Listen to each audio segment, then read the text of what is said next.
afternoon, everybody across the globe, and welcome to the largest safari vehicle on the planet. We are coming to you live from Djuma and Arathusa game reserves in the Sabi Sands in the greater Kruger National Park area of South Africa, so in the top northeastern corner of our wonderful country. For those of you who don't know, my name is Jamie, and I have Jandre on camera with me this afternoon. And it promises to be, as always, a wonderful and sometimes unexpected sunset safari. My plan for this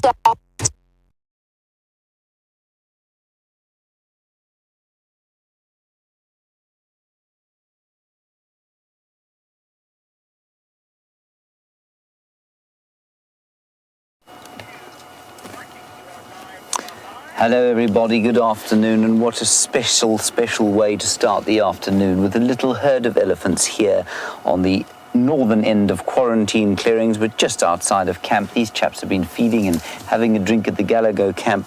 Large numbers of elephants have come into the area today. You're most welcome, and I'd like especially to welcome Mrs. Elsha Eastor, mother of the inimitable David, who is on camera today. Show your mother your thumb, David, just to show her that you're alive. There we go. Mrs. Eastor, thank you for producing your son. He is a fine example of humanity, and I enjoyed working with him very much. My name is James Henry, in case you're wondering. Well, that's for all of you, who, in case you were wondering. And you are on a live safari with a whole lot of elephants here in the northeast corner of South Africa, the iconic Kruger National Park. A beautiful little elephant there. And you're on a live safari, as I said, so please do talk to us throughout the course of the afternoon. Hashtag Safari Live, questions at wildearth.tv. If you're on the email, Mrs. Eastor, you can send through questions or perhaps comments about your son, perhaps a little bit that gives us insight into his character. He is, of course, virtually silent, and so we don't really know much about him.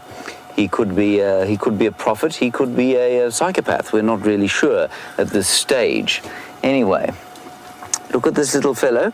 He's pushing the tree over and just trying to work out how on earth that complicated appendage on the front of his face functions. He's probably about, probably only 3 or 4 months old, and that trunk is almost useless at this stage, simply because there are so many muscles and nerve fibers in it that it takes a long time for them to learn how to work. Now, I remember this morning that somebody asked Jamie if elephants ever stand on their trunks, and she said young ones do. They do, but you can see that little one there, his trunk doesn't reach the ground, and it doesn't reach the ground for a very good reason, and that's because it's so uncoordinated that were it to reach the ground, they would almost certainly stand on it all the time. An adult's trunk can extend to the ground. They've got a sort of concertina-like arrangement of muscles, so they can stretch it forward and pull it back and stretch it forward and pull it back. Just following mum there. Looks like a very young mother, unless it's just a relative. But there are elephants all over the place at the moment, and just to the left of us, David, there are some very close by, only about 6 or 8 meters away.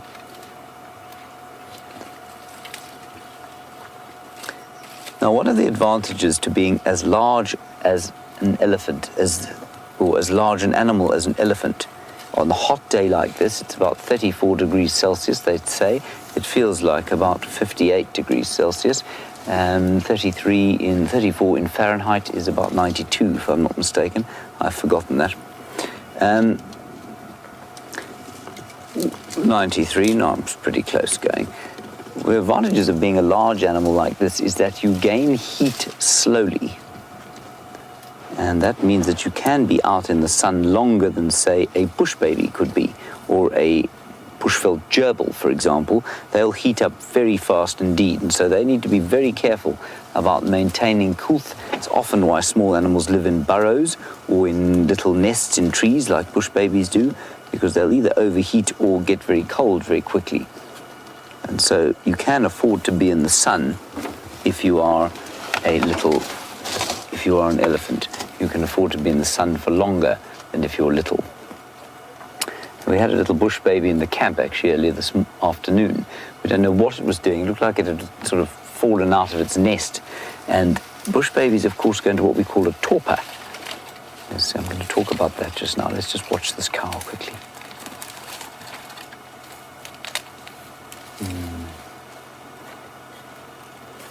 Hello, madam.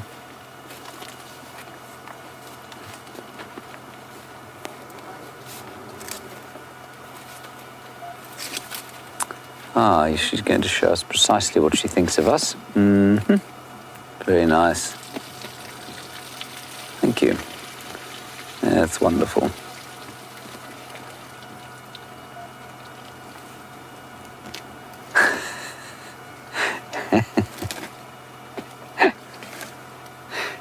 More. Last little ball has come out. There we are. Marvellous. It does amaze me how often animals choose to engage in their afternoon or morning constitutionals just as we sort of get a view of them. I wonder if it's a sort of indication of how they feel. Now, there are a few more that are on the clearing there, and I want to go a little bit forward and have a look at them because they're right out in the open, and I think there are 2 or 3 young bulls there, and they might head down to have a drink a bit later. I know that Jamie went black screen, so I'm not sure if she got to tell you the news that she was looking for the Nkuhuma Pride. Now, word on the Bush Telegraph is that they crossed sort of east out of Arathusa onto Vuyatela or Djuma sometime during the course of the morning, I think just after we had gone home for breakfast. So we're going to try and find them at some stage during the course of the afternoon. Wherever they are now, they will almost certainly be fast asleep doing absolutely nothing, which is of course what lions do for 90% of their lives. But they will hopefully later on get moving. And of course we are operational now sort of for half an hour in the dark. So we might get some interesting action there. And I think they've either gone probably towards Sydney's Dam to have a drink there. That was Jamie's first thought, and I think that's probably quite a good postulation. Otherwise, they may just be lying in the thickets over here. So we'll go and have a look at some stage during the course of the afternoon as well. But I think for now, these elephants are going to provide some wonderful excitement for us. All right, let's go back to Jamie quickly, get an introduction from her. She can tell you better than I can what her ideas are, and I will stick with these elephants.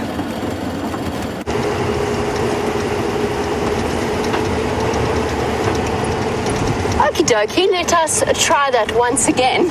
I was in the middle of trying to say to you that there were tracks of the Nkuhuma lionesses coming across from Arathusa onto Djuma around Powerlines Road. Now that was a report that I received from Taxon this morning. From what he told me, those tracks were not fresh as in first thing this morning. They were probably from late yesterday afternoon, maybe early yesterday evening. Now the question is, where are they? And how are we going to decide where they've gone? Now, the chances of them staying in the block that their tracks are seen crossing into are fairly slim unless they've killed something in there. In which case, at this point on a hot day like this, there's a very good chance that vultures or other birds of prey could actually be hugely beneficial for us in terms of finding them. So our plan of attack, I know that James is going to come and help me. I've come all the way down to the south. I was checking Treehouse Dam when I disappeared abruptly from your screens. I'm working my way up from the south and towards the last position of the tracks. I assume that James is going to do the same movement but from the north. And we'll see if we can't figure out where they've gone. And while I continue on my search for the lions, an elephant baby is doing some wonderful things, so let's pop over there.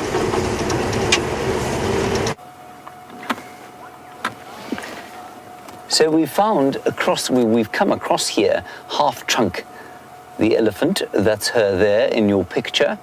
Sorry, it's not. No, that's her. Probably either her first child. No, hang on 1 second. So Dave, if you can come to the right a little. There we go. That's the Half Trunk female. We've been seeing her a while. Now, she's got a new calf who's there, just in your picture there, only about 3 or 4 weeks old probably, maybe up to 6 weeks. Then she's got 2 others who are normally with her, we think both her offspring. The one probably coming up behind, and then I think, the one far behind there. Right, then she's got 2 more friends today. We haven't seen these ones before with her. The first one that Dave started on looks like a pregnant female. She looks like she might give birth fairly soon. That's the one on the left-hand side of your screen. And then in the far distance, the half-trunk female's other, could be a sibling, could be her very first offspring. So her little herd, which is normally just 4, has swelled to 6. And the little one, or not the little one, but the one in front of her, to the right of your screen, is a young bull.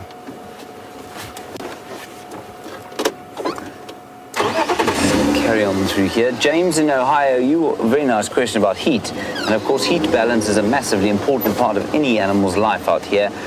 You want to know if thick skin helps with heat balance. James, yes, I imagine it does help with heat balance quite a lot. An elephant's skin is interestingly not waterproof. And so while I don't think they have sweat glands, they can lose heat via evaporation in the same way that you and I can. But our skins, of course, are waterproof. That's not to say they fill up with water if they get into water, but it's not as waterproof as ours.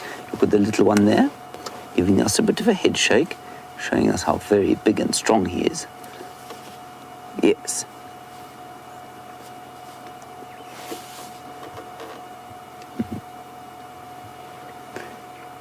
I just want to quickly see what this elephant is eating.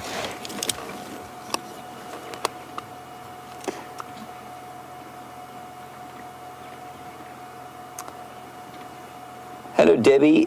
You're interested in when. Look at how brilliant that cow is. Just, Debbie, I'll get back to you. You can see that she's got her trunk has been chopped off, but she's completely managed to compensate for it by wedging the plants between her trunk and her foot.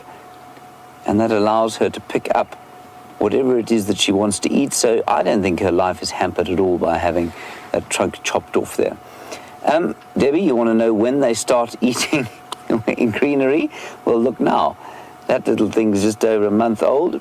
It's already trying to start to eat greenery. And so they'll start almost immediately, but they don't wean properly until they're about 2 years old. Sometimes even longer they'll try and suckle, but about 2 years old they'll suckle until. Now you can see that trunk is hopeless. It's not strong enough to tear the leaves off there. It's definitely not strong enough to actually be used to break off a piece of that plant. You're just kind of shaking it around a bit. Oh, this is fantastic. Look at that. Now it's playing with something called a devil's thorn.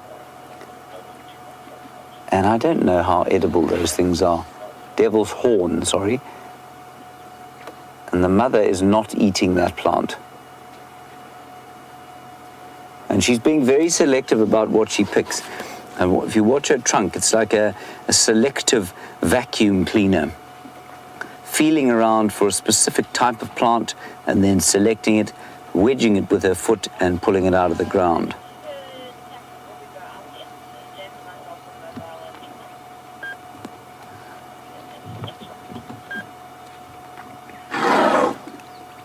There's a young bull making a noise. This is fantastic. This is just very special.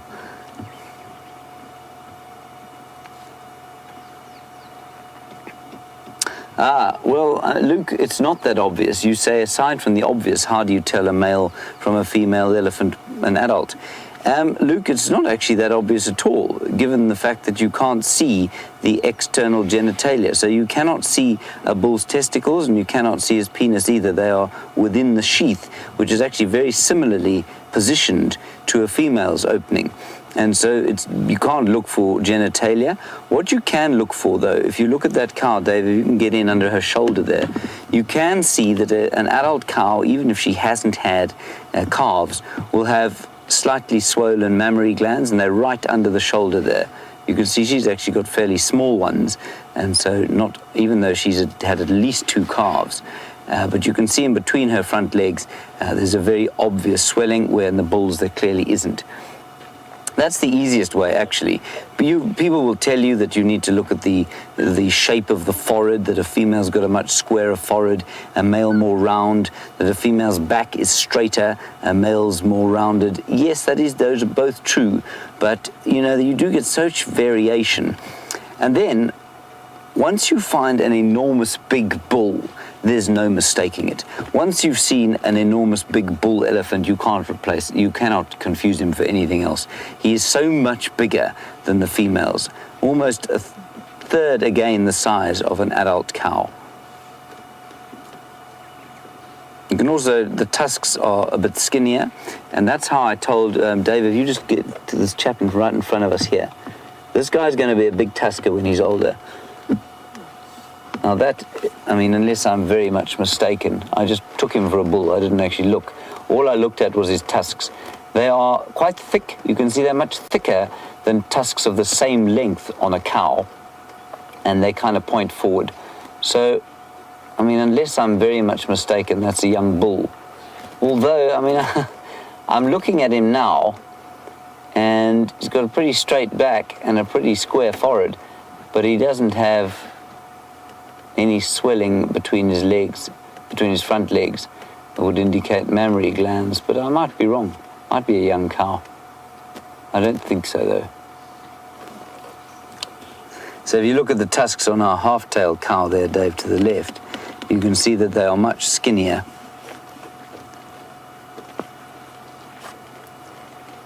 And you can also see there, if you look carefully, a groove cut into the left-hand tusk. And what that groove is from her breaking branches off using the tusk, much like she's doing with her foot and the grass, wedging there, or not the grass, the little forbs that she's eating, wedging them between her trunk and her foot. She will wedge branches between her trunk and the tusk, and that's eventually led to that groove being cut in there. And eventually it'll break off, of course, that little piece.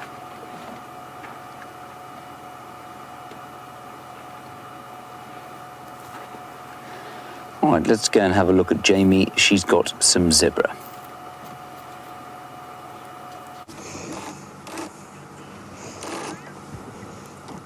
And if you look very carefully, at quite a distance through the leaves, you can see the herd of zebra that we were looking at. I had to stop for them just in case there's a chance that James and Dave's little zebra foal is amongst them. No sign, but they are quite far away and quite far into some dense bush. That calf could well be there. I'm sorry, not calf. It's not a calf, it's a foal. Dearie me. And keep your eyes peeled. It might be in the back there somewhere.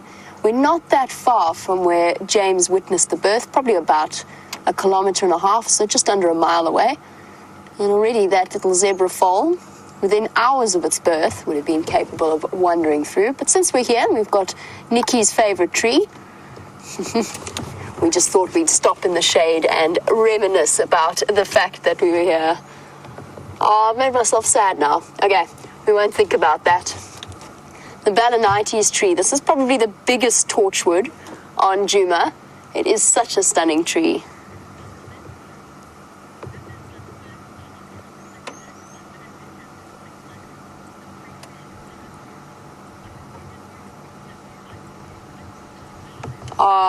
A lovely message from a viewer, and Karen, who is watching in Sacramento, which is apparently an awesome place to be. My parents have been there. I haven't managed to get there yet.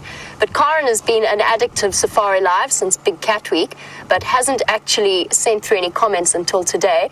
Karen, it's an absolute pleasure. We're glad that you enjoy all that we can bring you. It's our greatest pleasure is to be able to share the love of the place that we live in and love ourselves.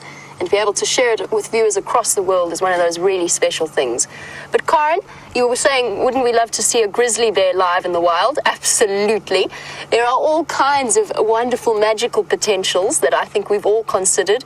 Imagine filming wolves hunting live or tigers moving through the jungle live. There's just so many possibilities for us to consider.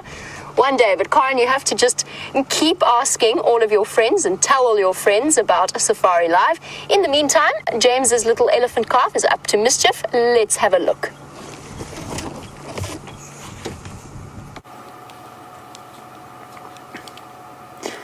I don't know how much mischief it's up to, but it's certainly up to some interesting play behavior. Now, I imagine that life for an elephant must be pretty boring.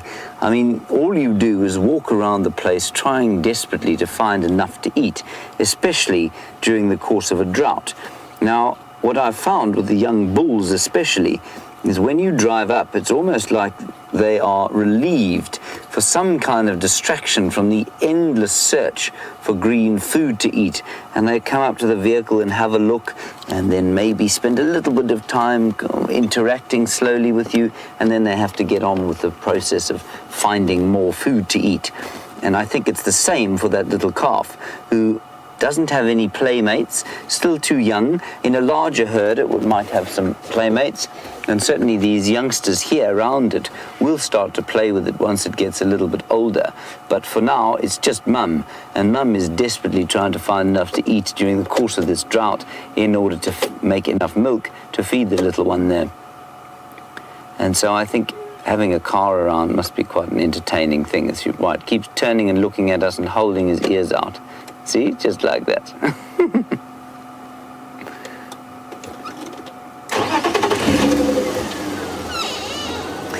Hello, Heidi in Las Vegas. I must just tell you that in Las Vegas at the moment there's a tournament of the newest Olympic sport, which is of course debuting at the Olympics this year, and that is the sport of rugby sevens. Great game that is. Heidi, there's a tournament in Las Vegas at the moment. Go down and watch it once we've finished our safari.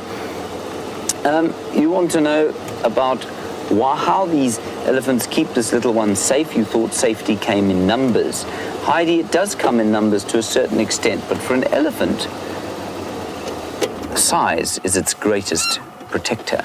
And so lions and hyenas in this area, which would be the only things that could possibly take on an elephant this size, will be very nervous of taking on a mother with a little baby like this. She will do some serious damage to a lion or a hyena if she got hold of it. Those would be the only two predators that would think about attacking a little baby like this. And we did have an incident, excuse me, we had an incident a little while back at Arathusa where a very new calf was set upon by about 16 hyenas, and the herd beat them off.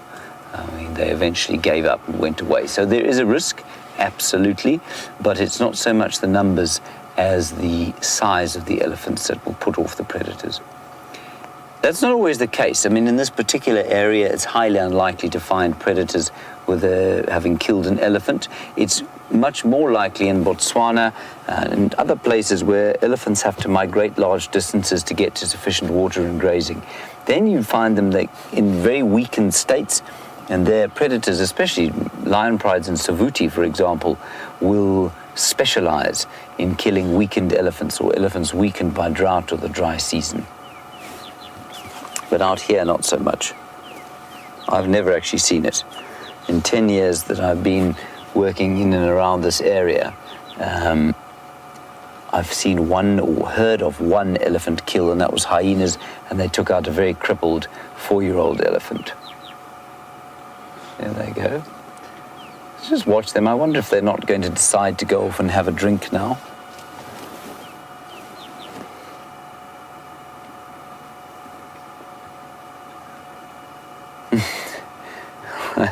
All right, we're going to watch these elephants for a little bit longer, but let's head across to Jamie. Sounds like she's got something quite amusing to show you.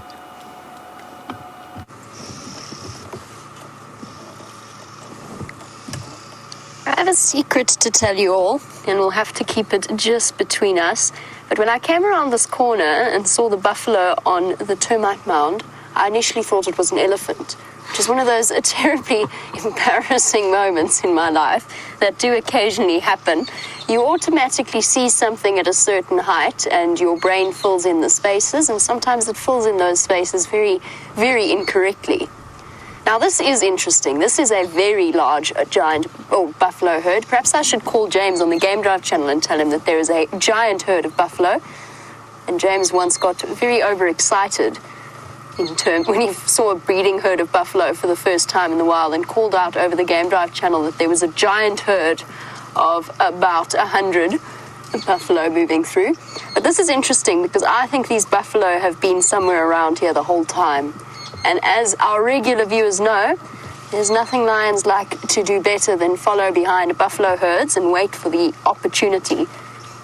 And you never say never, even though it's been incredibly hot this morning, there is a distinct chance that if the Nkuhumas were hungry, they might have decided to have a go at one of the younger sub-adult calves of this herd. We've seen them do it before. Definitely not an impossibility.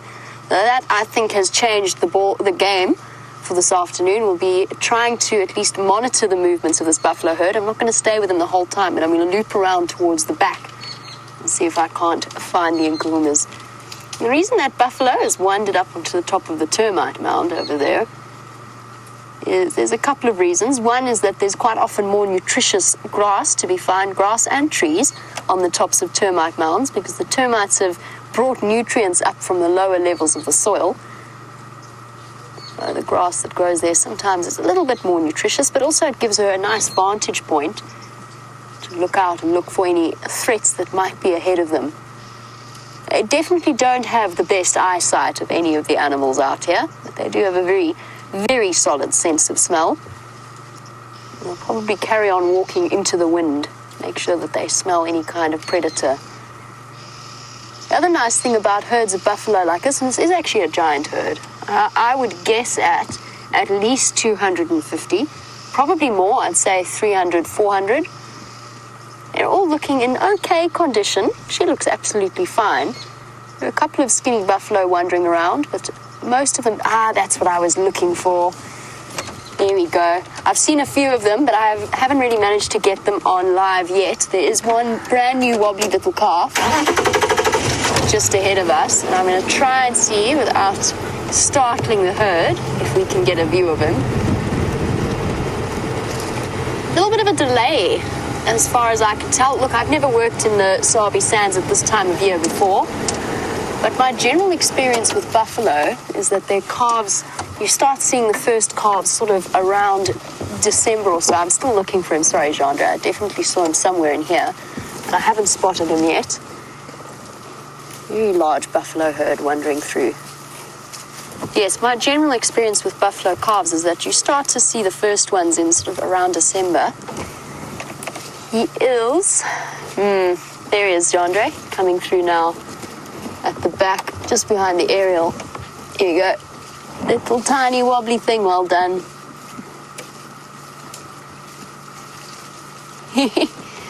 Welcome to the world, little one. Not going to be an easy year ahead for you or your mom. I don't want to move forward too much more. I think we'll startle the whole herd.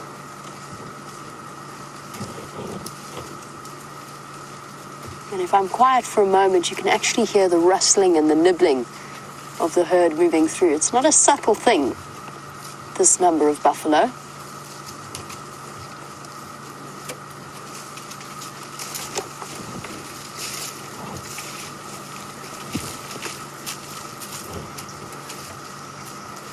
Big bull wandering through. We saw that female up on the termite mound, wandering up sure-footed and pretending to be an elephant. Only to me, though. Alice, watching in Ohio, is looking at the buffalo on the termite mound and was wondering whether animals, made her wonder whether or not animals ever actually get vertigo. Alice, I don't think so, but I'm not entirely sure. I wouldn't be surprised if it's a possibility that some elephants could get vertigo. It'd be awful if you were a giraffe and had vertigo. That would really suck. I'm not sure. I've never thought about it before. Imagine being a bird with vertigo. That would be even worse than being a giraffe with vertigo. I've often spoken before about hardy-dars and the way that they call as they're flying and that wah sound that they make. And I've always been told that that was because they're terrified of heights. So you never know. It's going wah, flying along. The buffalo looking at me like I'm a complete idiot. Sorry, buffalo. I'm being a hardy-dar, can't you tell? All right, buffs. No, my hardy-dar impression didn't do very well. A tough crowd. It's a tough crowd, apparently, this afternoon. nice opportunity to just have a look at the different sizes. It's a stunning mixed breeding herd. They all look to me like they're in fairly good condition. The hip bones are starting to peek out. And of course, the poor buffalo, like the elephants, also having to cover enormous distances at the moment to get to the food that they need. Luckily, there's quite a bit of greenery about. It's far greener here than when I left to go on leave 10 days ago. So far, only one little baby. I'm fairly certain that the drought has something to do with that. They don't have a set breeding time like Impala, where most of the lambs are born around the similar week or two at the end of the year. And generally, their births are spread all the way from December across to April.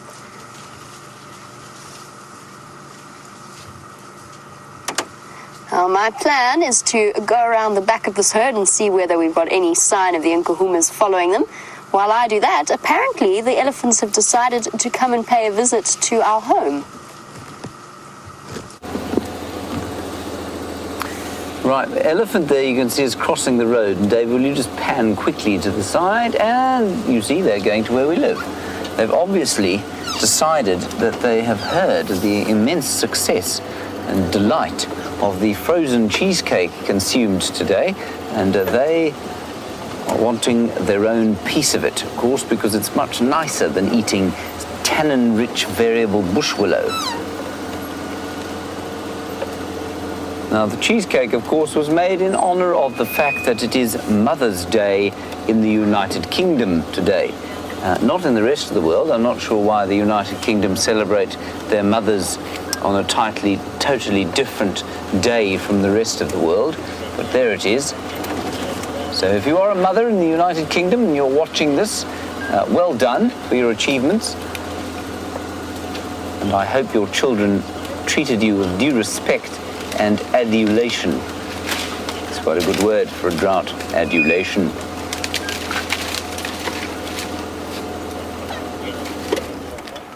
I'm just going to talk very quietly now because we are obviously very close now, only about 2.5 meters from this little baby. And the half-trunk female is moving these sticks across because there's lovely green grass underneath where they are.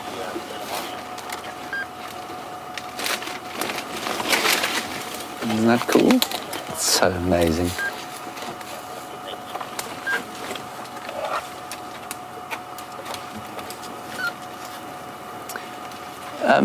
Luke in Brooklyn, nice question. Do elephants move in a purposeful fashion every day, or is it just kind of a haphazard movement towards food and water? A bit of both, really. Their movements are completely dictated by the need for food and the need for water. They will need to drink at least once a day, especially in hot conditions like this. So what that does mean is that they must move to water. Then in between those times, the older elephants will know where to try and look for food.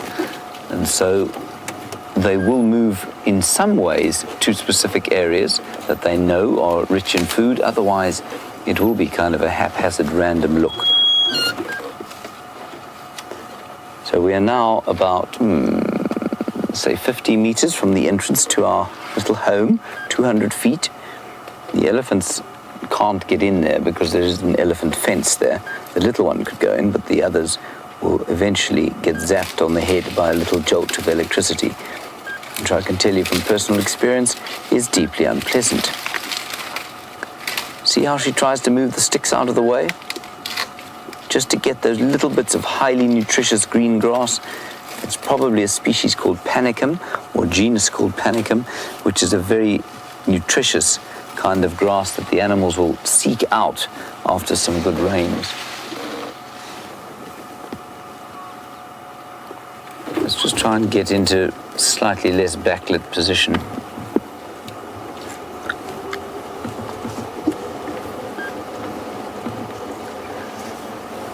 Hello, Tim in Arkansas. Please don't ever think that any of your questions are silly. You want to know how a lion manages to kill an elephant given the thickness of an elephant's... Oh, look at that. Look at that.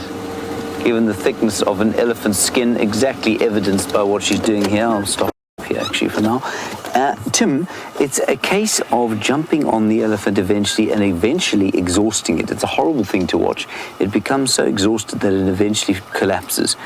And then they will try and get into the body, probably much like they did with that zebra foal the other day, almost eat it alive. They will have at the trunk, they'll have at the sort of soft bits at the back end and try and get into the carcass that way. But yeah, Tim, it's difficult for them to get into it. It can only be done with an elephant that is in a compromised nutritional state, already weakened, and then becomes completely exhausted by the attentions of, say, 9 or 10 lions leaping on its back. And it would be highly unlikely that it would be an adult. Look at that. I mean, that is a very large tree. She's just kind of moving quietly out the way there. That would take a tow rope and a vehicle to move out the way. And the little one continues to stand there playing with little bushes, trying to make out that she's being adult about life and eating, but in actual fact just playing, and I'm sure getting quite bored in the process.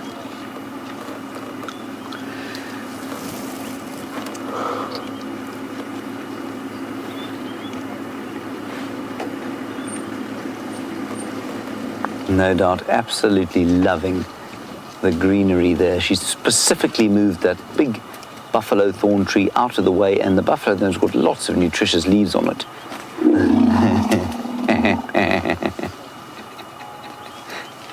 She's got irritated by something. I think it was the other elephant coming up, just warning her to leave the little baby alone.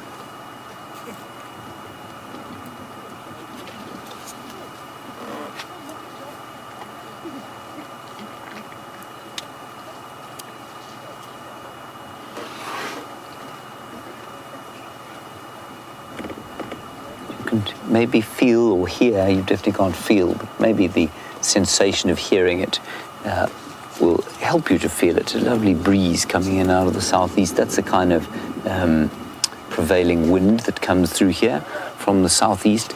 That's where our weather comes from. And it's very cooling on what is a very hot afternoon. And you know, so often we go out at this time of the day and we don't see anything because it's so hot, and we drive around and the sky is bleached, and it's really kind of, well, it's kind of not disconcerting, but it's not a feeling of great wonder.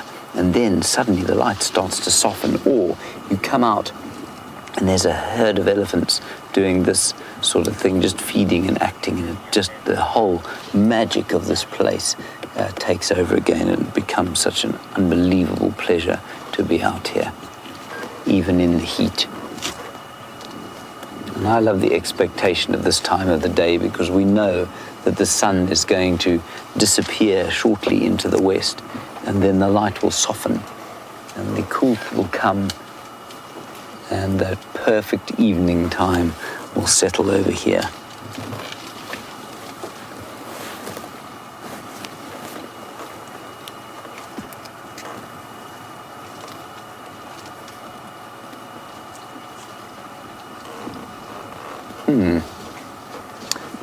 Debbie in Vancouver, I don't know if I can answer your question. I'm going to try and think through it though, and if I get it wrong, please feel free, if you do know the answer, to hashtag Safari Live us with great haste. Debbie, you say you've read that grass stems have more water in them during the course of the evening as opposed to during the day. Let's just think about what happens in a plant.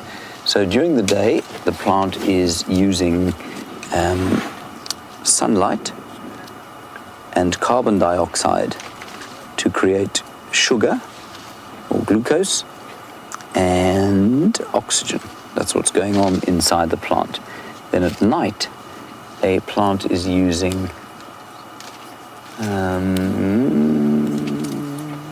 oh no, hang on, the hydrogen comes from water though, so it's using water. It's using carbon dioxide and water to create, through the using chlorophyll and sunlight, it makes sugar and oxygen.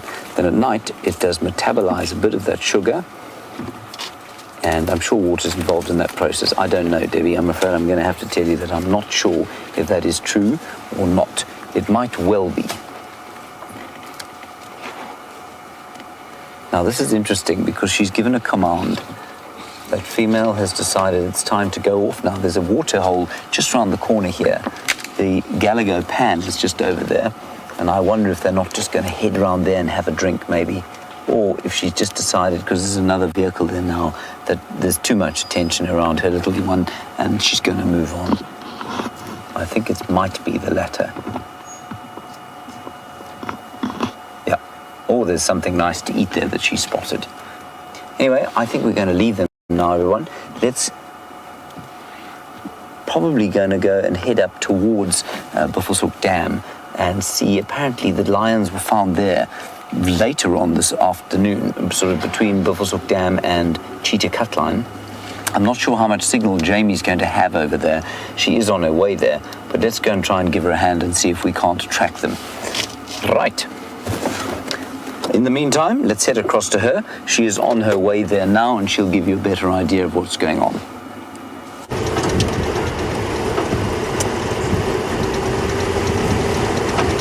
So I've got an update for you on the movements of the Nkuhumas. I've been chatting to one of the landowners who was out after we finished our sunrise safari this morning, and they actually found the Nkuhumas all the way to the east of Buffelshoek Dam on the Torchwood Buffelshoek boundary, so right top to the northeastern corner of Djuma. The mystery to me is how, without the means of some kind of a teleportation device or wings or secret wormholes or tunnels, how on earth the Nkuhumas managed to move from where they left tracks here to that side of the reserve without any of us picking up on their tracks in any other position. I don't understand. They must have walked down maybe one of the main roads and the tracks just got driven over by vehicle traffic. Just going to be one of those mysteries for us. And perhaps they've been taking a few lessons out of the Queen Karula's books in terms of doing interesting things with their tracks and skipping across roads without leaving any evidence of their presence. Hello, little family. Little baby in the middle. Perfect miniature of the adults. I've actually watched this crowned lapwing baby grow up. There were originally two. I'm not sure what happened to the second one, but our viewers have seen this particular youngster on and off. There's either mommy or daddy watching closely. Both parents in the lapwing family are very much involved in the raising. There you can see the size difference and a slight difference to the shape of the head. Here comes mom at the back. And they've done well to raise their little offspring. Let's go forward a little bit. Interestingly, with lapwings, they've got a very interesting nesting technique. They build these little hollows in the ground and lay eggs that are beautifully camouflaged but completely unprotected from anything wandering through. And you have to wonder how many times they lose clutches of eggs to something wandering around, like an elephant or a giraffe or even a herd of buffalo that might move through. I mean, they're not even protected under bushes. They are completely out in the open. However, if the adults do happen to be around the nest, they will very, very aggressively protect them. And I have solid memories as a child of walking through open fields at school and being dive bombed and at one point pecked by crowned lapwings, or as I knew them then, crowned plovers, before the name changed. They're not afraid to throw their weight around when it comes to protecting their nest. But I can't imagine that has much of an effect. Contact calling to the other two. Can't imagine that would have much of an effect on a herd of buffalo, for example, wandering through. The other interesting thing about their nesting strategy is, unlike most of the birds that you would get in the sort of the North Americas and the European countries, where birds have to work to keep them warm, plovers and lapwings have the exact opposite problem. They actually have a problem keeping their nests cool. So rather than sit on them directly, They will stand and shade them, and sometimes even go and fetch water, wet their bellies, and then come back and wet their eggs so that there's a bit of a breeze and a bit of a cooling pattern moving over them. There's another little family here, also one that we're fairly familiar with. We saw them yesterday afternoon around the mud wallow. The mud wallow is already dry. In the space of time between yesterday afternoon and this afternoon, 24 hours, and the mud wallow is gone. Didn't help, I think, that the buffalo have been wandering through and sort of making away with half the sticky mud. But there's our little warthog family. There was a second, there we go. I was going to say there was a second female, but she's also going to come and join this group. I'm fairly certain that both of these little piglets moving about on their knuckles belong to the larger female that you're looking at on your screen at the moment. It's so much fun to watch them imitate the adults, even at such a young age. And my absolute favorite thing about warthogs, for those of you, I've definitely mentioned it for most of the regular viewers, but those little tufts of white on the piglets' cheeks are nature's way of making them seem like they've got tusks, as some sort of mimicry in a way. Definitely not terribly convincing, but meant to make them look far more intimidating than they actually are. I know a lot of you have been exceptionally concerned, and I've actually received a couple of messages asking for an update on the warthog mum that is quite badly ill. She's very emaciated. I'm afraid at the moment I don't have an update. I think that, as far as I know, it's that female that lives around Twin Dams. I haven't seen her since I arrived back at work, but I did see the screenshots. She's not healthy, but she has managed to keep her little ones looking fairly well fed. So whatever she has obviously hasn't passed on to them. We don't know what happened to her. Cute little ones moving around. It seems as though it's become something of a baby-themed day, because James has just found a baby antelope. So let's pop over there and have a look.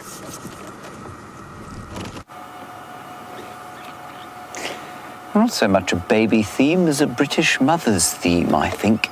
There is a mother kudu with two babies and a much older young bull. You can see he's probably pushing 2 years now. Now, I would have said that they were twins, even though that is massively unusual, except for the fact that there is another female just to the right of us looking, at least left of us, sorry, Dave. And I think that she must be the mother of one of these little ones. She's actually quite a nice picture, Dave. If you look there, you can see her ribs. And the important part of that is not so much that she's a skinny kudu, it's just that the drought is obviously now taking its toll. She's tall, you know. She's probably about, I'd say she's at least 5'10" at the shoulder. Now, Rusty Pipe, we had a similar question to this morning. During a drought, you say, will people... Yes, sorry, I must just say that again. I am talking to somebody called Rusty Pipe. That is correct. Oh, look, there's the little one coming up to its mum. Rusty Pipe, you want to know if animals will breed less during the course of a drought. Will they physically make a decision, perhaps, to breed less, or have an unconscious physiological response? Rusty Pipe, I think what happens is that once animals become nutritionally compromised, their chances of carrying a fetus to term and therefore producing a baby are reduced. Their chances of producing sufficient milk to suckle and nurse a youngster obviously are reduced at the same time. Will they not breed because conditions are adverse? I don't know if that would happen or not. I mean, I assume that if it was really bad, then obviously the females would probably not come into estrus, because they wouldn't be able to lay down an endometrium that could take an embryo, and therefore they might not even ovulate. And so I'm sure that would happen. I don't ever think, though, that there's a conscious decision not to breed because conditions are adverse. So I think it's probably purely physiological, and I'm sure that there are lots of physiological reasons during a drought for why breeding might be reduced. A lot of them, however, to do with sort of infant mortality, perhaps spontaneous abortion of fetuses in really compromised females. And I think that's probably what happens. But I don't think they make the decision not to have babies.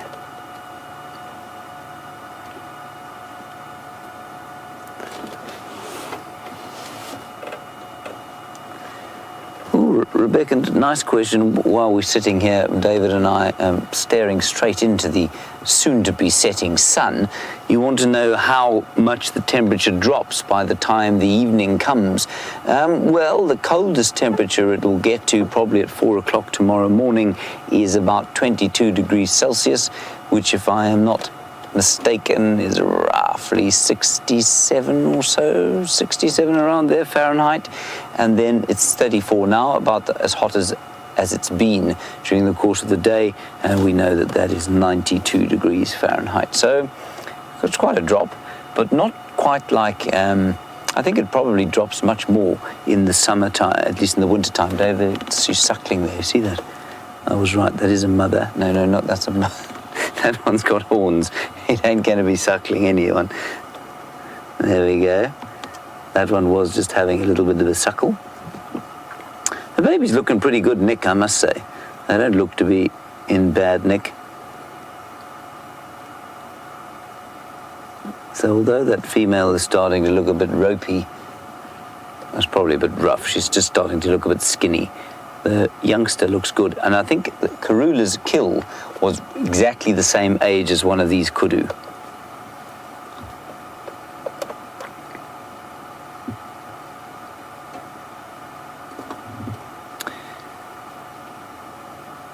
Now, Deborah, while we're looking at these antelope, magnificent ones, armchair traveller that you are, you say that you have been privileged to see 8 species of antelope here, and a 9th, the fleeting glimpse of the sable antelope on that massive, beautiful infrared image of a sable antelope that we had crossing over the Djuma Dam wall. What is? Never mind. Sorry. Deborah, what I want to say is I think you've seen them all.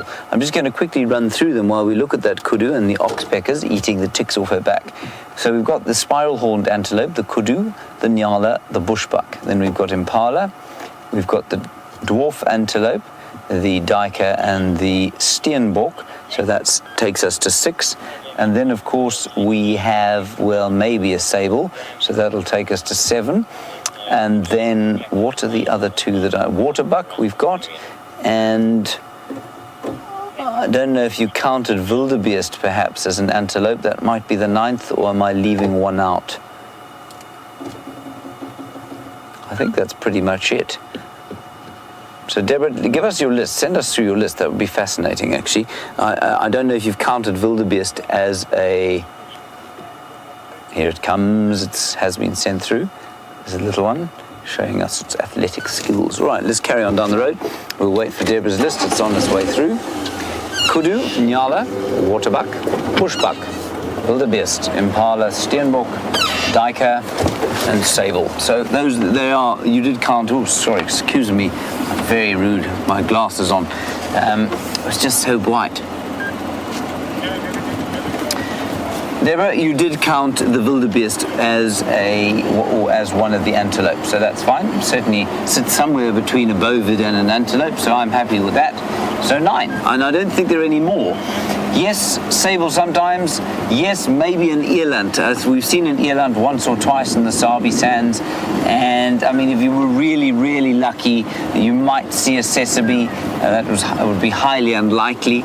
And also, you would. I tell you what, you would see in the south. There is a reedbuck. You definitely see a reedbuck in the south. Sometimes, along the rivers, in the flays, what we call a flay, which I suppose would be called a wetland, I guess, would be a flay, a kind of inundated area of long grass. You might find a reedbuck in there.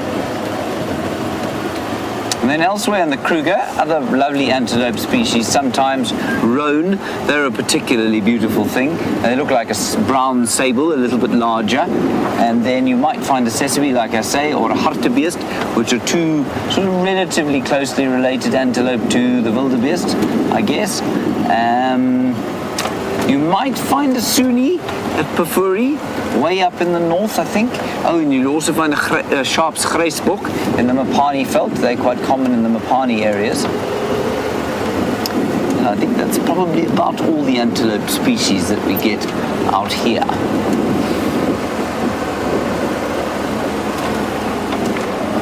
Right, Jamie's got something to show you. I think of an aquatic nation. Oh, no, you can't go to her. She's got black screen.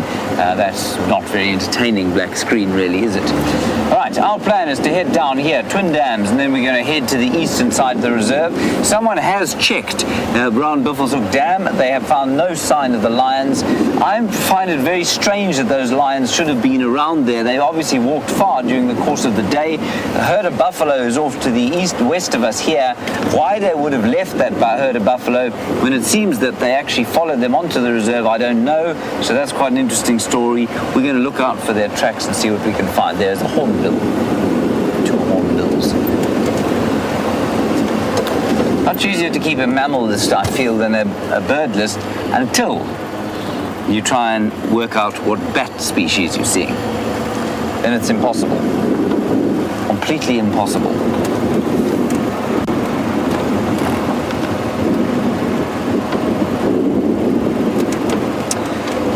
And Tom, you said your Liechtenstein's hartebeest ever wander into Sabi Sands. Tom, I think you'll find they used to. Again, they're one of these antelope that like to leave their babies away from water in the long grass like a sable and a roan. And so the chances of them coming into this area with all of the pumped water is highly, highly unlikely. And that, of course, has been one of the great big controversial and I think interesting discussion points around ecology, especially on private land, is that the amount of water that has been pumped, and as I said, because everybody who's got a piece of land wants to have some water because then they've got water in front of their camp and animals will come and have a drink. But what it has done is substantially reduced the biodiversity of mammals in the area because some like to be near water, some like to be away from water, in fact have to be away from water because their youngsters need to be hidden in long grass away from predators. And that's why we don't get sable here anymore. And I mean, sable at one stage in the Sabi Sands, before it became a sort of commercial ecotourism area, used to be shot for rations to feed laborers. That's how many there were here. So instead of culling impala to feed people, they would be shot, they'd shoot sable. Isn't that unbelievable?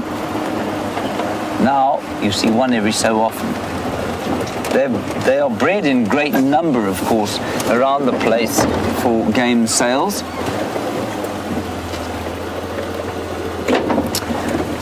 Luke, a very astute question.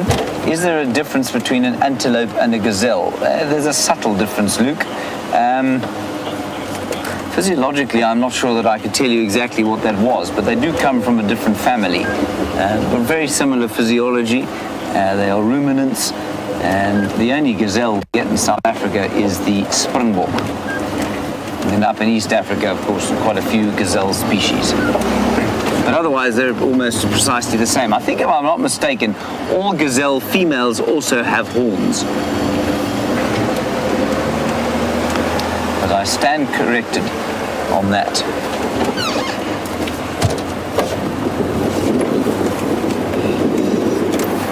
So it's still rather beastly hot at the moment. Hoping it'll cool down. I'm sure it will.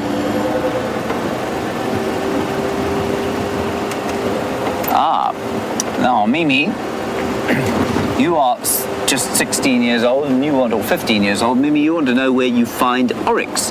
Oryx are desert species, much like the springbok, which I just mentioned. They like to live in very dry areas. They have incredible adaptations for dealing with massively dry and hot weather. Their body temperatures can allow them to rise to levels that you and I would definitely have heat stroke at. Same with the springbok, and they're found in desert areas, the Kalahari and in Namibia and the Namib Desert and all the way around there. So that's where you'd find an oryx. And I mean, if you If you Google oryx, I guarantee you the picture you'll see is that iconic one of an oryx standing in front of those massive red dunes at Sossus Flay in Namibia. Wonderful, wonderful picture. Just quickly before we go across to Jamie, she was talking about the sick warthog. Here she is. And they're eating elephant dung. This is what they do sometimes. No, this is just a sad thing to see. It doesn't seem to be getting any better either. They're eating elephant dung. Warthog will often eat elephant dung because, of course, there's still lots of nutrition in elephant dung. Much of that dry material within the elephant dung is undigested and therefore, or partially digested, and so pretty healthy. They're not eating elephant dung now, they're actually grazing. But you can see she's in a bad way.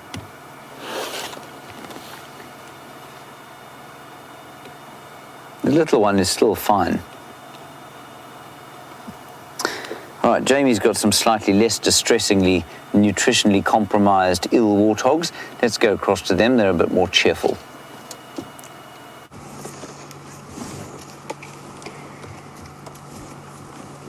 Very sad sight that you got to see with James, and I thought I'd just stop to give you a nice, healthy warthog family to mitigate the distress of that sighting a little bit. We've got two very happy, healthy little ones and a very healthy mom as well. Amazing to see them already acting completely as adults would. So at only a couple of months old, and I mean, I'm guessing, I'm not a world expert in aging warthogs, but their tusks start to appear at 6 months. They're a little bit younger at this stage. There's no sign of the tusks coming through. Now, I'm guessing that these guys are about 2-3 months old and already fairly much reliant on solid food rather than having to use the resources of their mom and suckle.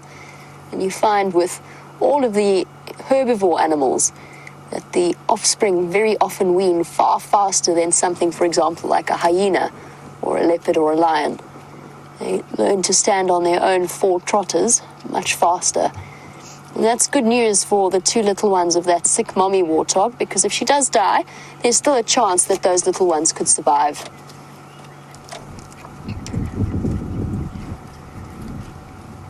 And as I said, to see them imitating the natural adult behavior, which includes, come on little one, please cooperate. You're going to go down? No. But Dolly was watching our earlier sighting and wondering about, or how interesting it is that they go down onto their knuckles, and was wondering why they do that. So although they are predominantly herbivores, they do like to go and snuffle down to the root system, and I think that going down onto their knuckles is just an adaptation to get their noses and their mouths closer to the roots and the shoot system that they're trying to get to, the more nutritious aspects of the plant. There we go. Thank you, little one. Very convenient of you. So Dolly, it just gets their heads a little bit closer. Highly entertaining to watch. They've got calluses on those knuckles that develop very quickly. So they can use them quite effectively. And then with their long, narrow, pointed heads, also brings their mouths closer down towards the food source. You'll probably find, Dolly, that there's also an adaptation in terms of the way that they use their snouts to dig up roots, as well as the way that their teeth are positioned and the way that they use their lips to pull up shoots. All aspects that would have evolved together as they reach the form that they're in now. Yeah, you can see her nipple's still extended between her back legs, so she's still suckling.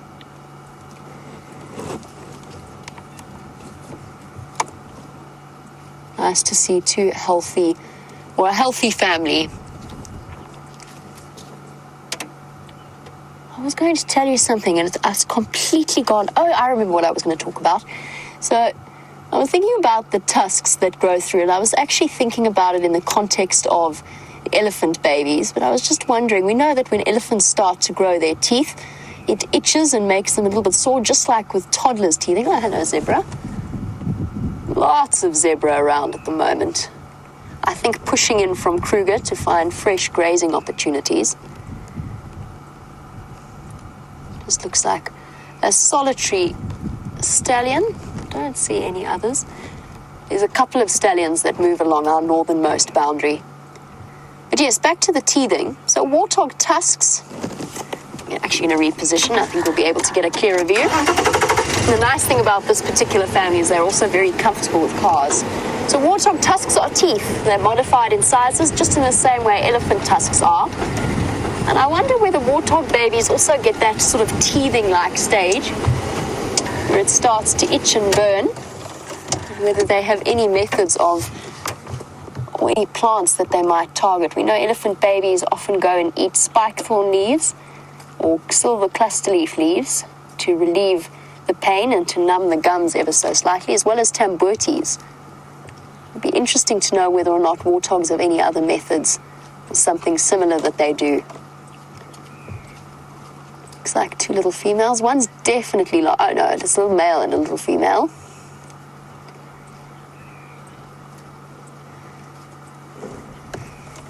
I've seen a couple of exceptionally large warthogs in this area.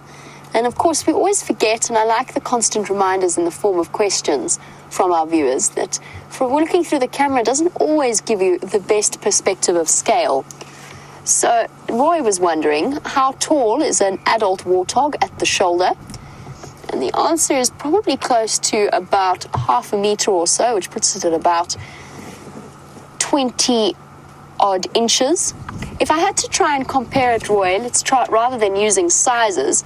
If I had to compare it to an animal that you might be more familiar with, Roy, I'm not sure if you're in America or if you are watching in Europe, but a Staffordshire Terrier, either an American Staffy or an English Staffy, so the breed of dog, I'm not sure if you're familiar with them, but that would be a sort of a rough estimate. Maybe the warthog is slightly smaller, but some of the big males that we see would equate to roughly the size of a Staffy, if I had to pick a breed of dog to compare them to.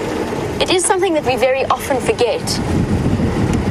But a fearsome creature for a little animal this size, not to be trifled with, and even a male leopard will think twice about tangling with an adult warthog, particularly an adult male warthog.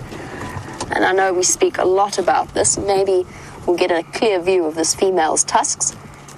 But underneath her top tusks, she's got tushes at the bottom that are rubbed razor sharp. And as with all animals out here, they are far more powerful than you expect them to be.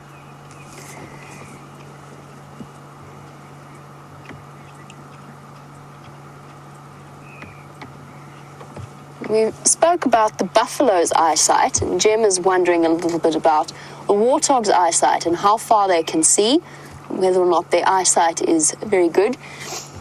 In my experience, they are exceptionally keen-eyed. They usually have spotted you from long before you've spotted them. So they do have relatively keen eyesight. As with most of the animals out here, they're equally reliant upon their sense of smell and their sense of hearing as well.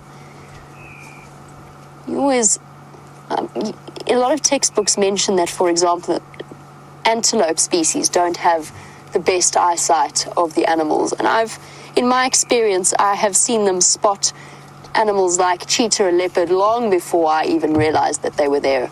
Makes sense that they have good eyesight. You need to be able to see a threat coming. They don't have the protection of a large herd like a buffalo might, so a buffalo can get away with having poor eyesight. Look at that face. Part of the ugly five, I believe. Perhaps a grossly unfair description. I don't think they're terribly ugly. Okay, they're not the most attractive animals out here. You could maybe use a spa session. A little bit of anti-wrinkle cream might not go astray. They're really not that ugly, I think, personally.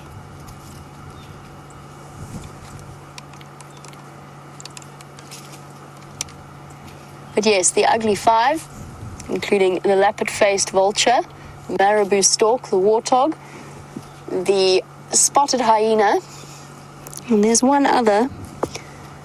I'm desperately trying to think of what it is. There you can see her tushes perfectly. Those lower incisors. The those are the tusks you don't want to mess with. It's not the ones on top, it's the ones below.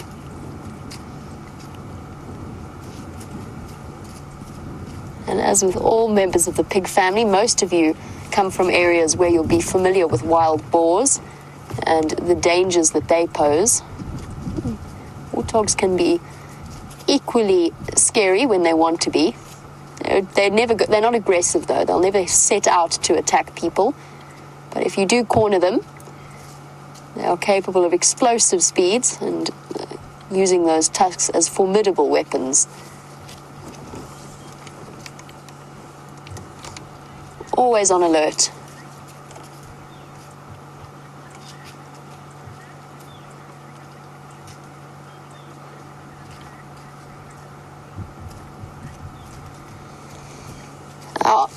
Gracie, welcome to the Sunset Safari as always. Gracie, who is 8 years old, has said that she absolutely loves when all of the animals eat together and it's almost like they are having a party. But Gracie is a little bit worried. She wants to know if the animals will fight over food is because there's not so much to go around. And Gracie, no, not yet. The only time you're really going to see animals fighting each other is when they come to have a drink. And even then, they're very good at basically the biggest person gets to have a drink, and because there's water for all of them, they'll be able to rotate through. It's just a matter of some people or some animals having to wait their turn, but they won't fight too much over food. It's really mostly only the lions that tend to seem to disagree when it comes to meal times. The rest of the animals are fairly civilized and they do enjoy their party. Now, one animal that we even refer to as having a party, Gracie, is birds. So different species of birds move around together in what's known as a feeding party, and that's because they're going for the same food, but they don't fight over it, but there's lots of different eyes to keep an eye out for any kind of a threat. So that's a bird feeding party, and we'll always keep an eye out for one to show you.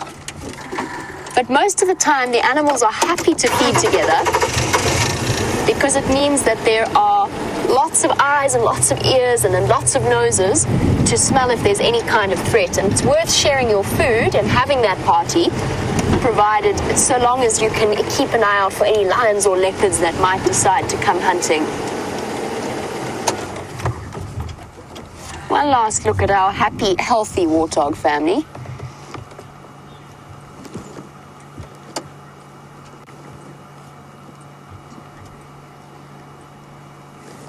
As I mentioned before, it's positive that warthog babies wean as quickly as they do. But Romy, who is watching in Ohio, is also worrying about the youngsters of that very ill female and was wondering if she were to die, would the warthogs be accepted, would the young warthogs be accepted into another family? Romy, my suggestion is that it would be unlikely. Oh. Mom's gone. Sudden panic, didn't realize how far Mom had got away from them, distracted by feeding. Romy, I don't think that they would be, unless she happens to have a related female around. Maybe that, look, never say never. I personally don't think it's terribly likely. I think that they would be sort of forced to survive on their own. But you never say never. Warthogs do form what are known as sounders, and they don't always have to be related to each other. So the females will share a burrow. We've seen it with the warthogs on quarantine, for example, the two females that originally had 6 piglets. Although I have to be honest, I think the 2 piglets we saw earlier were the remains of that little family. But you see unrelated females forming a sounder.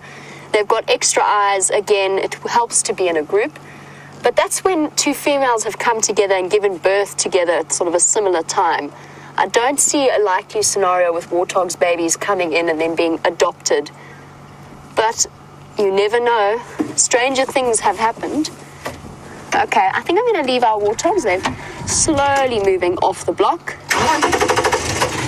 Oh, in theory.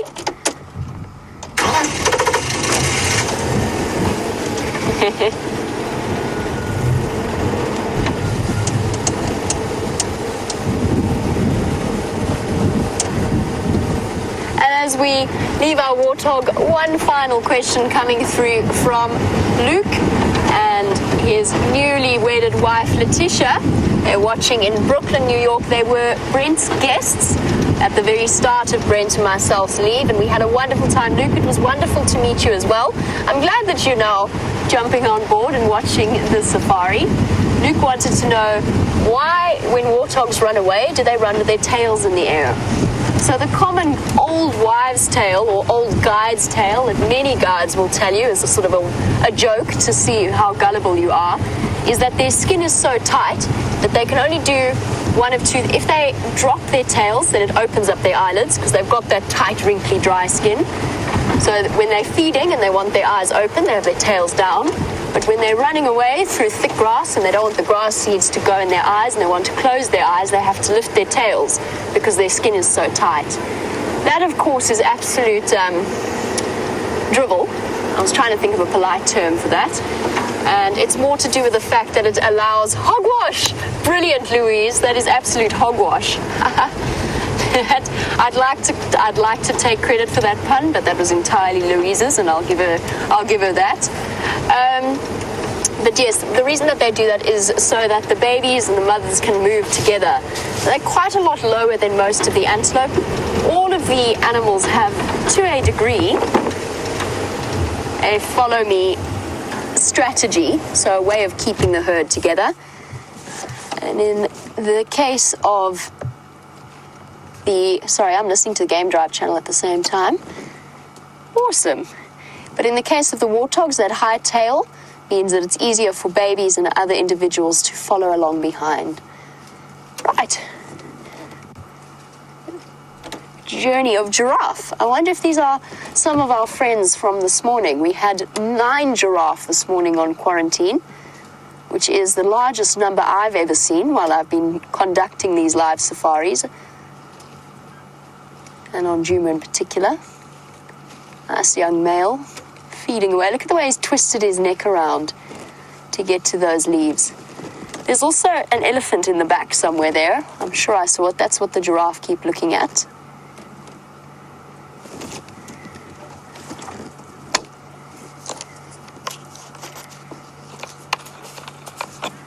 One, two, three, four, 5.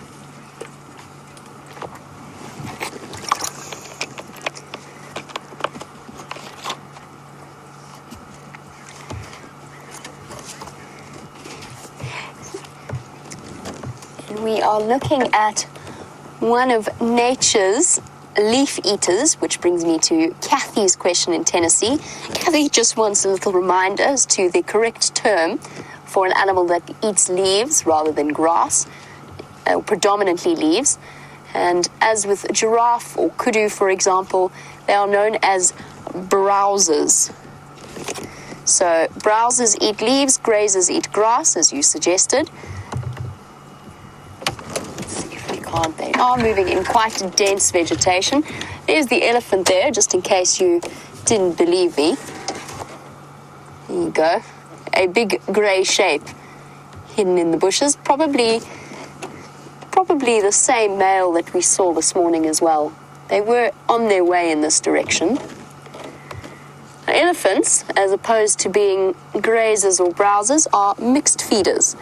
And their diet very much varies from season to season. It's safe to say at this time of year, usually they would be feeding on a great deal of grass. Unfortunately for them now, there is hardly any grass for them to feed on, and they're not going to spend too much time trying to get to the nice little green shoots. So we're going to see more and more elephants targeting trees, and in fact, you'll actually be able to see, there'll probably be a visible effect in terms of the vegetation of this area because of the drought. The elephants are going to start targeting areas of dense vegetation. They might even start targeting different tree species and really start to open up these thicker woodland areas. And that is all part of the natural way that this ecosystem has evolved with a species like an elephant that is capable of actually changing the face of the environment that they live in. In a couple of years, in a restricted system, which fortunately we are not in at the moment, we're in a nice open system, 4 million hectares of area, but in a more restricted system, they can actually convert a woodland to grassland. Our giraffe are playing fairly hard to get in this bright light. And I believe I've been listening sort of with half an ear to the Game Drive channel, and James has been conversing about some vultures. So I think let's jump onto the back of his vehicle and find out what he's been chatting about. Now, there's some interesting things going on here, everybody. There are lots of vultures around. We've just seen a whole lot of them take off. And one of the guys from Buffelshoek came in, he's over there, and he drove in here to have a look to see, because we're quite close to where they thought the Nkahuma Pride was. And what you can feel as you watch your picture is that we're falling into holes. Now, these holes have been largely dug by Aardvark, and just around one of the Aardvark burrows, this chap found a dead warthog. It looks like a young warthog, and we're just going to go and have an investigation and see what's happened. And there seem also to be lots of vultures around.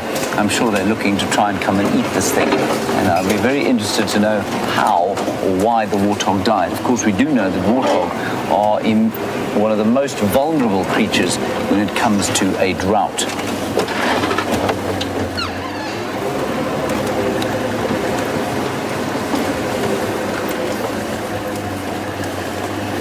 He's just very kindly moving out of the way for us, and we'll have a look-see over here.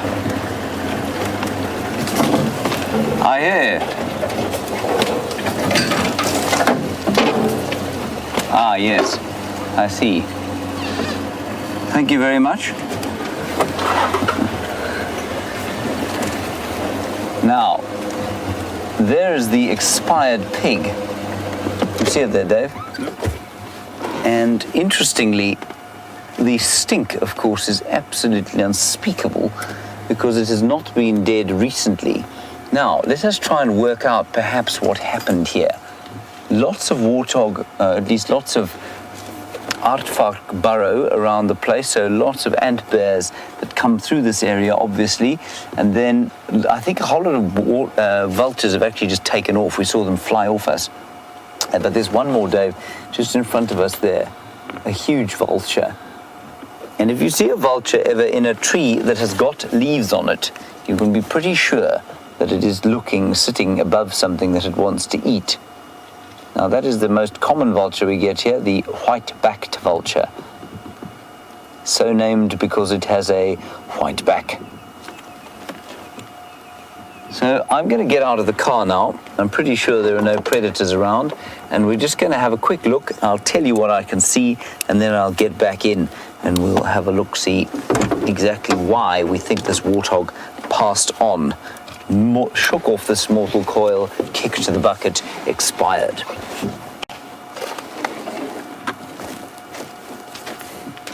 Can you hear me, David? Yes. Oh, good. Right. Now, so what we do at the scene of a crime like this is look around for tracks of predators. Plenty of vulture tracks here. I'm not worried about frightening the vulture off. Oh, it's not a warthog.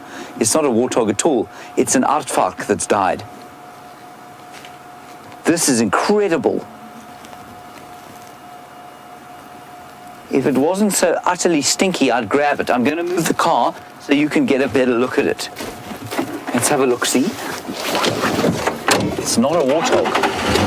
It is an unusual, deeply unusual animal, and I mean, they're not uncommon here. We just don't see them because they're out so late at night. And while looking at a dead animal is not particularly exciting, seeing one that is so rare is magnificent. All right, there we go. Let me get out and point out the interesting bits to you.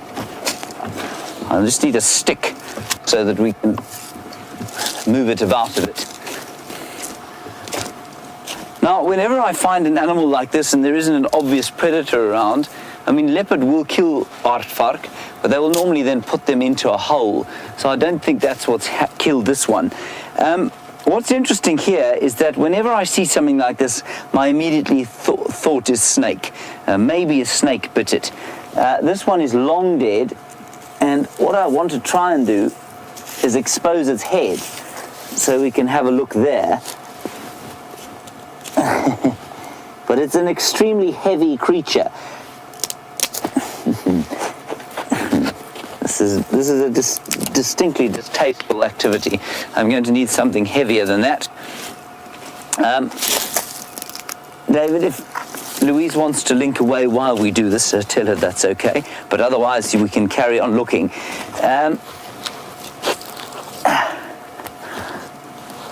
This is a very smelly job, but I just want you to see its head, if possible. No, maybe not. I think a spade would be better employed. Anyway, there it is, the aardvark. It's a very solid, very heavy animal. So let's go across to Jamie. I'm going to try and sort of excavate a little bit, and we'll see if we can't get a better look at it when you come back to us.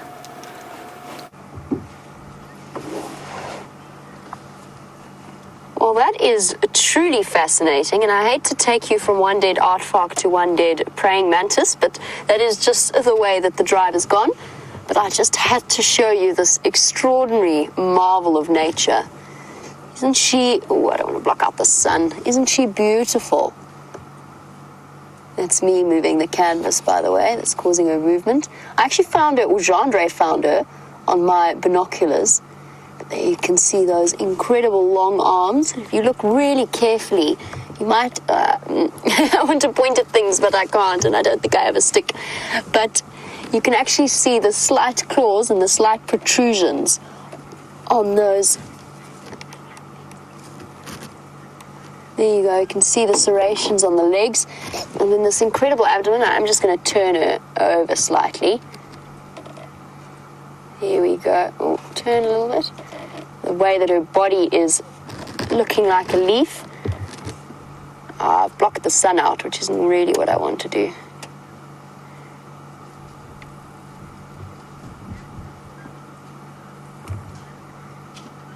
Absolutely stunning. And I'm sorry if I'm slightly distracted. I'm actually going to turn it off. There's very much a conversation about the cricket game that was going on in my ear through the in-game drive comms. So I'm sorry if I lost my train of thought there, but apparently somebody made a magnificent catch right above his head with arms stretched right up. That's what has just come through in my ear. But yes, she is beautiful. I was just chatting a little bit about the parasites that you find within the... She's now stuck to my finger. Please detach yourself, my dear. There we go. Talking a little bit about the parasites that are contained in these abdomens. Now, it's not always the case, but a lot of the time, they actually have what are known as horsehair worms. And you'd be surprised. I've seen it a couple of times with dying praying mantises when the worms decide to actually jump ship. Now, I'm talking about worms that could probably be about twice the length of her body. And they're very, very tiny, and they're thin, and they're packed inside the abdomen of these insects. And it's crickets and mantids that I've seen it the most in. And what happens is they slowly start to poison the brain of the host, because they are, of course, parasites, that eventually cause the animal to try and drown itself, because the worms reproduce in water. So they get the host species to jump in water. I don't know if it's a way that they do it by making them incredibly thirsty, but they essentially drown themselves and then reproduce in that environment. So fascinating, definitely one of nature's grossest parasites. I must say, even for me, and I've got a fairly strong stomach, I found them a little bit distasteful, especially when you see the amount of them that can be packed into an animal like this abdomen. Look at her eyes. I'm not sure how well you can see them. Duck down. Oops, sorry. My big head in the way. You see the shining eyes and then the incredibly sensitive antenna. Mantids, of course, famous. There you can see her pupil there. Mantids famous, of course, for the female's slightly distressing habit of consuming her mate after mating, providing her body with the necessary nutrients. I think that in general we're fairly grateful that that is not a technique that's been adopted by all species. You can see the way her legs are curled up under her. I'm not sure why she died. It might have just been a natural death that she ended up on my binoculars. But a beautiful specimen. To give you a sense of scale, I'll just put my finger behind her. She's about the length of my finger from tip to knuckle. A really stunning little insect. Okay, I think I'm going to keep her. I'm going to try and see if I can identify which particular species this happens to be. There are lots of different types.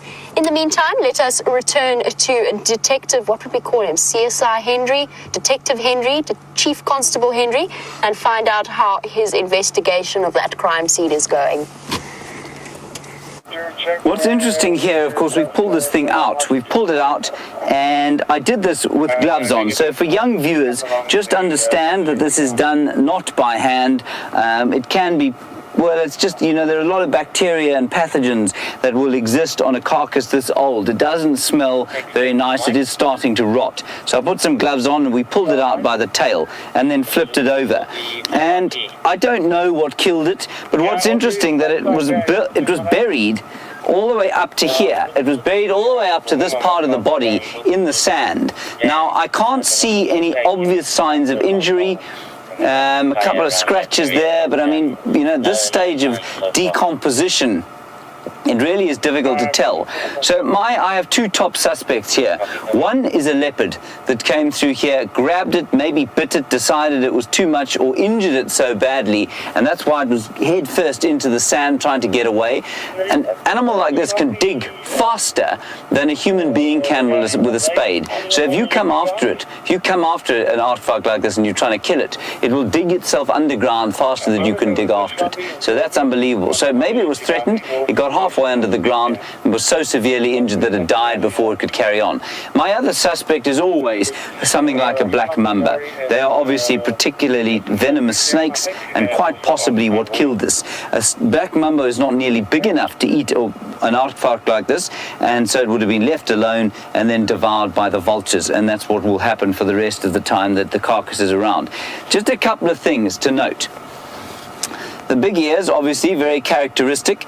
The long snout, like that, which is used, it's got a very long tongue in it, which it will be used to probe into ant nests. They eat a lot of ants, they eat a lot of termites.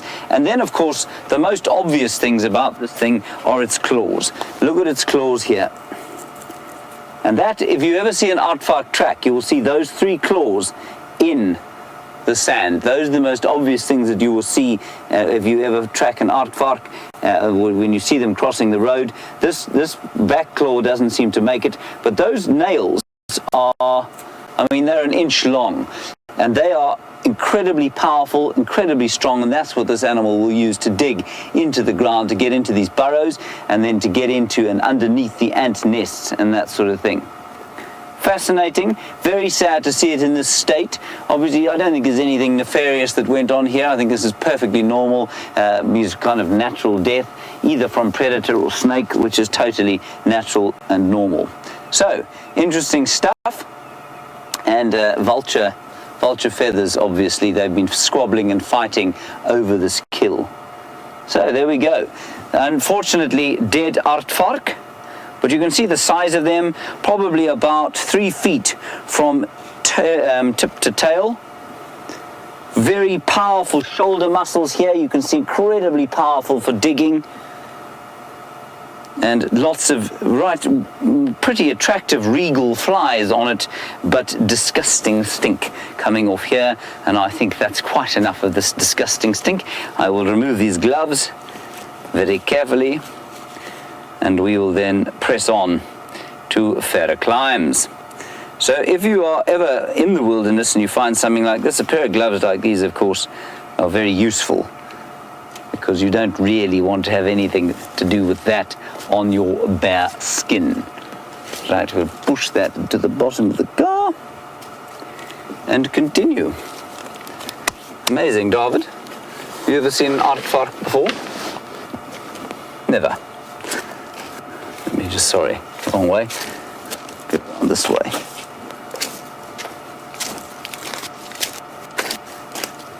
Just amazing. Okay. Thankfully, we do carry a first aid kit, and the first aid kit has a number of gloves in it. I'll plug myself back in. And I think we'll make our way out of this rather somber sighting and see what else we can find. There we go. On we go. Just see if I can hear Louise. There we go, I can hear her. Hello, Tom in Dallas. Do I think it could have been anthrax? I truly hope not. I don't want to have anything to do with an anthrax animal. I think it's really unlikely, Tom. I don't think it's quite dry enough yet. And, well, I mean, it's not impossible, I suppose. But I don't think so. Certainly something to think about. I think it was probably a snake. There hasn't been an anthrax outbreak here for some time. But we are going into a drought, so it's not impossible.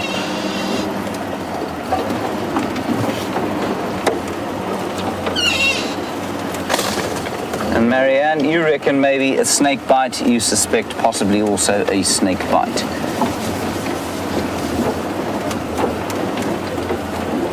Anyway, fascinating stuff.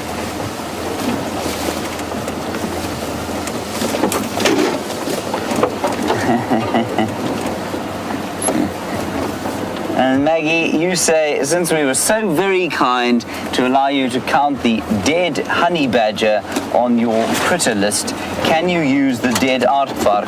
Maggie, I think until such time as we are able to take you on a drive after 10 o'clock at night, you can absolutely count the dead aardvark as one of your critters.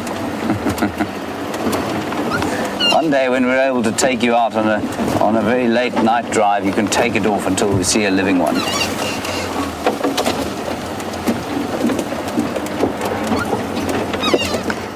Yeah, and I mean, I think you're all saying that you're shocked at how large an aardvark is. Yeah, they're not small. They're very big. Very large animals and heavy. I mean... It wasn't easy hauling that thing out of the ground, I have to tell you. So, I mean, probably weighs, I don't remember what they weigh, I think probably weighs in the region of 25 kilograms when it is whole, as opposed to half eaten. 25 kilograms in pounds is about 60 pounds, 60 or 65 pounds. So yeah, very heavy. And I don't think that was a particularly big one. I don't know if it was male or female. But I just want to give you an idea here. If you look over there, Dave, you can see those vultures sitting there. I suspect quite strongly that those vultures were the ones that came off the ground when we drove in there, and they are quite possibly, there you can see them there, they are quite possibly waiting there again for things to calm down there. They won't feed on the ground while we're there. They're much too threatened by us to do that. Interesting stuff.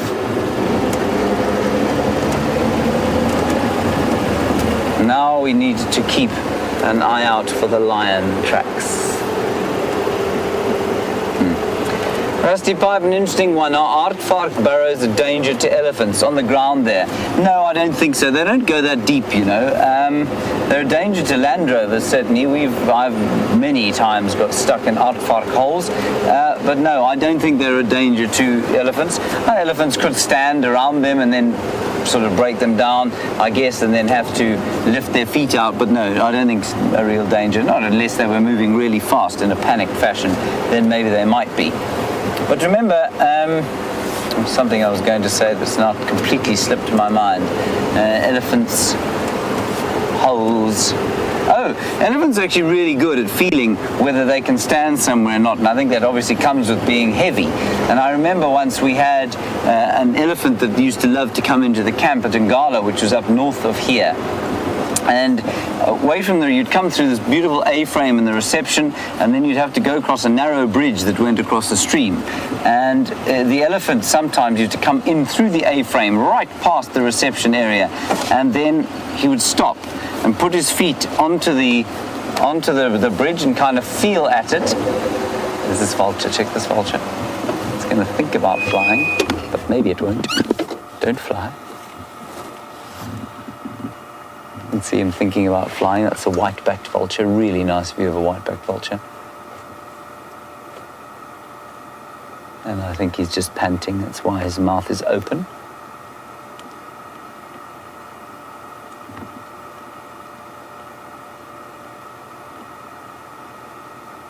cricket school.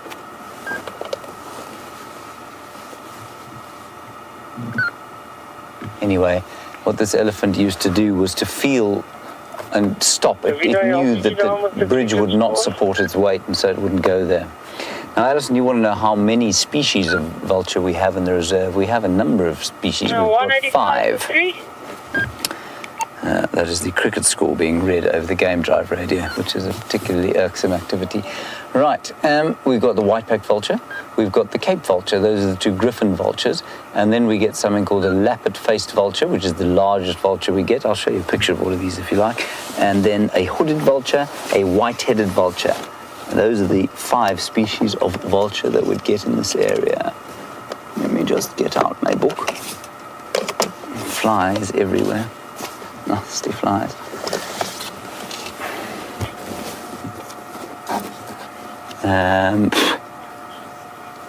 Here we go.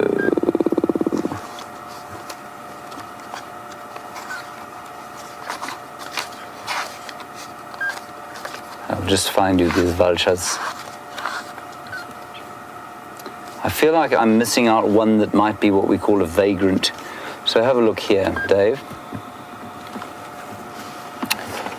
So all the vultures and the eagles and the hawks are actually in a similar family, in the same family, and so despite the fact they look so different, they are actually quite similar.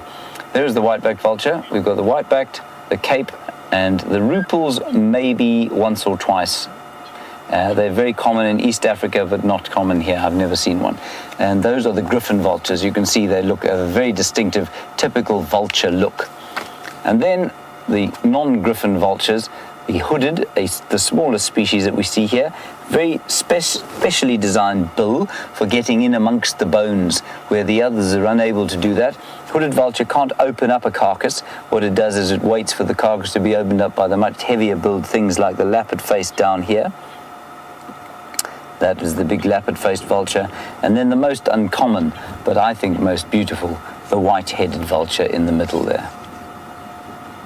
And those are the 5 or 6 vultures that we might get here. Then, I mean, you might be very, very lucky. Every so often a palm nut vulture, not a palm nut, an Egyptian vulture comes down every so often, and once or twice a palm nut vulture like that.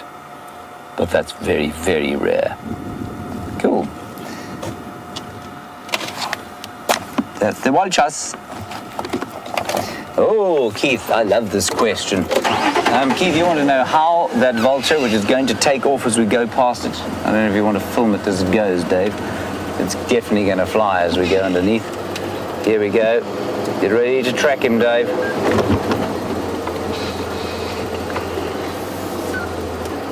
Keith, I'll answer your question now. You want to know how this vulture finds its food. Oh, it's not flying.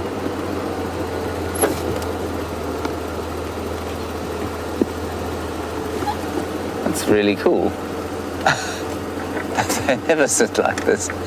This is awesome. Keith, they find their food almost entirely with sight out here. And that is completely distinct from the New World vultures.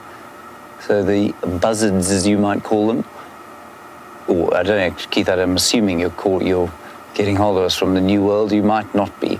So the Americas, the condors and what you'd call a buzzard over there, they find their prey using smell. And they're almost closely related, not to these. They're not related to these vultures. They're related to storks. And they find their prey with smell because obviously they fly largely over forested areas, whereas a vulture like this flies over open woodland. And therefore eyes are a better use or better way to find kills. It has got something in its mouth. Or has it? That's its tongue hanging out. That's the vulture's tongue hanging out. And the other really interesting thing about this, cool thing about this, is can you see the tree shaking? See that? It's with every breath that he takes, the tree shakes slightly. Now, a vulture actually has an astonishing tongue. It's hard and it's almost shaped like a spatula or a spoon. So it's able to use it to scrape things, to scrape the meat. You can see there. See the shape of it there? It's not straight like ours. It's kind of grooved and rounded. Not sure if you're able to even see that there.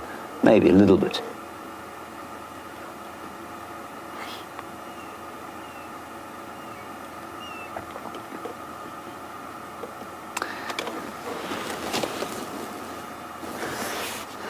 Just had an amazing song from Louise down the radio, which I shall not repeat. I shall probably laugh when I get home there. Thank you, Louise. What a very beautiful song. Clever lyrics. Every breath I take makes the treetop shake.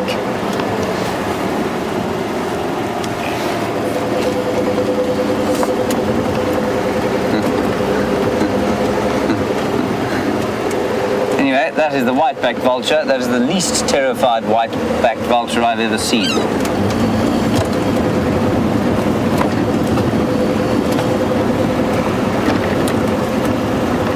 Cindy, you want to see a vulture's nest? Well, Cindy, we do find them every so often. I don't know of one definitively on Djuma. I know of one on Arathusa, a white-backed vulture's nest. All of the vultures that we get here, with the exception of the Cape vulture, are tree nesting. So they build a very unattractive platform of uncomfortable-looking sticks in the top of a tree, often a knobthorn tree, and that is where they raise their chicks. But something like the Cape vulture nests in cliffs, in huge colonies in the cliffs of the Drakensberg there. And vultures are A, fascinating, and B, severely, severely under threat.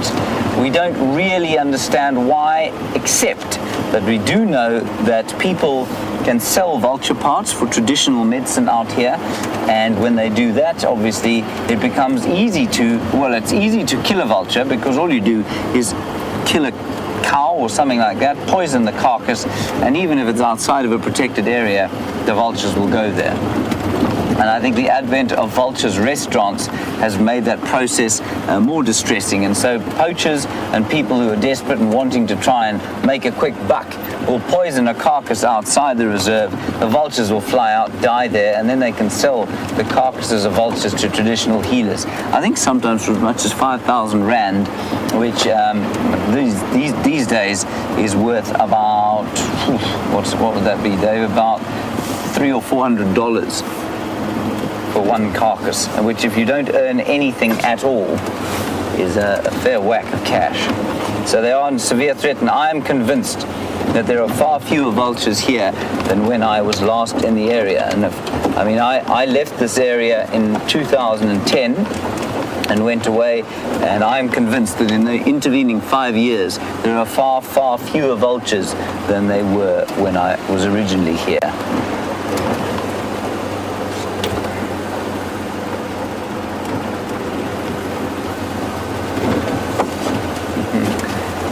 Thank you, Lucy, in South Bend, Indiana. You say you loved Louise's lyrics. Well, that's good.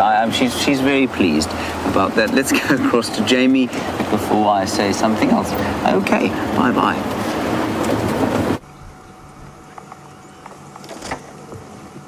Here's a lovely view of a giraffe that we don't often see. Looking down from the top of the Djuma Dam wall onto this glorious, dark, very interestingly patterned male and his entourage of oxpeckers. Beautiful in this afternoon light. For those of you who were concerned about the cricket scores, one of the batsmen has just gone out with the last ball of the over. I'm just going to turn that down again. Look at that.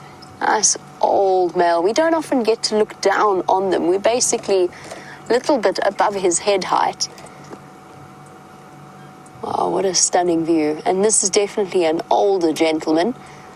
Look at the scarring around his face and the way that the bones, the ridges along the center of his nose are very, very prominent. And in a male giraffe, those continue to grow throughout his life. and form his primary weapon when fighting off other males' attention. Look at those. We chatted a lot about the design of their face. This is awesome. A lot about the design of their face and the structure of their lips and their nostrils and the way that they're adapted to feeding on thorn trees. You can see all of the hair around the edges of their lips, using them as an extra sense. And there's that black tongue that can extend well over 20 inches, 50 centimeters odd. And the reason it's so dark in color is because it's impregnated with melanin, which toughens it. A melanin pigment is a very, very tough pigment. And that's what gives them the ability to munch away at a thorn tree like that without being in any way concerned. Yummy. It's like dinner and toothpicks all in one. Look at the level. Just a quick nostril clean at the same time.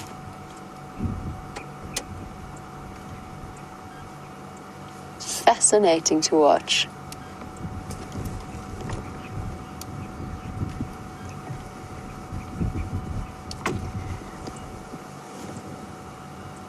Looking down upon this sort of stereotypical animal of Africa in this gorgeous afternoon light. Really is a stunning sighting. Now, we're looking down on a Camelopardus, to use the correct Latin name, which brings us round to Paul's question. He was wondering if giraffe are by any chance related to camels. And very well observed, Paul, yes. To an extent on the evolutionary line, they are, if you go far enough back. Look at the way he's walking. Oh, in that case, look at the way he's standing, since he's not quite being as cooperative as I thought he was going to be. When he does decide to walk, not that I actually want him to, because this is a beautiful view, and you get a really nice look at the dark color of his skin. There we go, he's going to walk for us. Right front, right back, left front, left back. The same side, the front leg and the back leg move together. And the only other animal, apart from the okapi, which of course is very much a relative of the giraffe, is a camel that walks like that. Hyenas do to an extent, but that's more due to their sloping backs. But yes, camels and giraffes walk in that manner. First the one side, then the other. And what that means for them is that for giraffe in particular, they only have two speeds. One is walking and the other is galloping. They can't trot like a zebra or a horse because they can't have both feet on both sides up in the air for an extended period of time in a fast motion like that. He really is a stunning dark color. Males tend to go darker than females, and of course, as we've spoken about before, giraffe do darken with age as a general rule. That being said, just like people with different hair colors, different individuals have different genetic codes for the extent that they start to go dark or how dark they start off their lives as. He's a beautiful male. Stop to have a look before moving up. Oxpeckers targeting the ticks around and underneath the tail, all of those tender areas. They're taking the opportunity while he defecates to catch the harder to get ticks tucked under his tail. They could definitely do him some serious service there, because it must be incredibly exasperating being any kind of animal infested with ticks when you don't have thumbs or a way of reaching them. Now, before he disappears from view, I just wanted to answer Karen's question. Karen wants to know, what are the dark lumps at the back of his head behind his ossicones? And Karen, that was very well observed. The answer to that is they're actually almost, in a way, very similar to the ossicones themselves. So giraffe, particularly males, have those ossicones or those horns on the tops of their heads as a weapon against other males. So they swing their heads around, creating tremendous momentum, and whack each other on the sides, on the flanks, and on the rear, and on the legs And that is their way of fighting for females. It's only really the males that you see do it.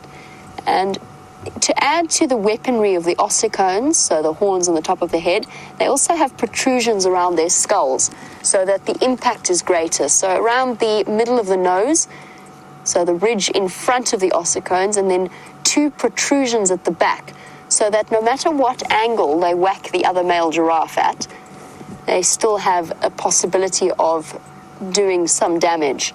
And that's actually, believe it or not, the predominant theory as to why giraffe have evolved to have long necks.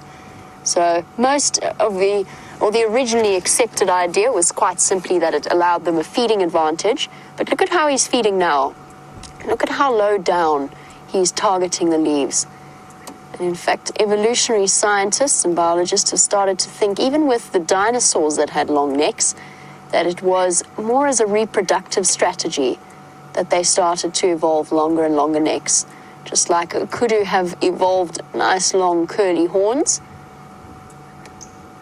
It's a similar strategy. It just takes a little bit of wrapping our minds around that, because it's so contrary to what most of us, I would think, have grown up to believe. Up he goes, walking left. Every time I say he's walking, he stops. Disappeared behind the bush.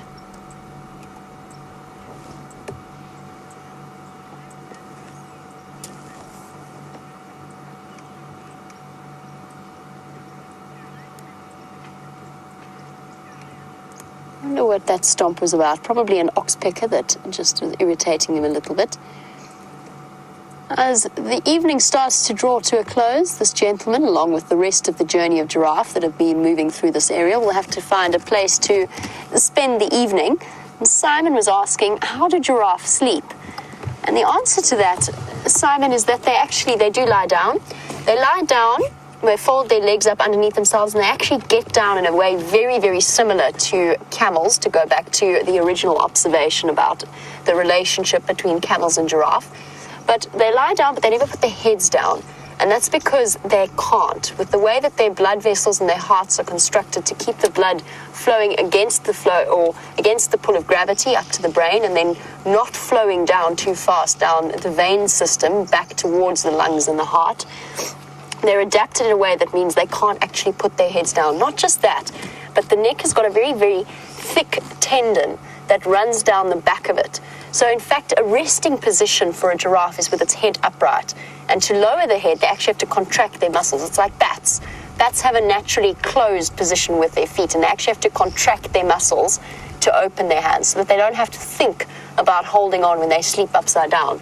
Giraffe neck is exactly the same. It's held up by that tendon. So they'll sleep like that. They don't sleep as we do. So they might have a couple of deep sleep cycles, but they're very, very brief.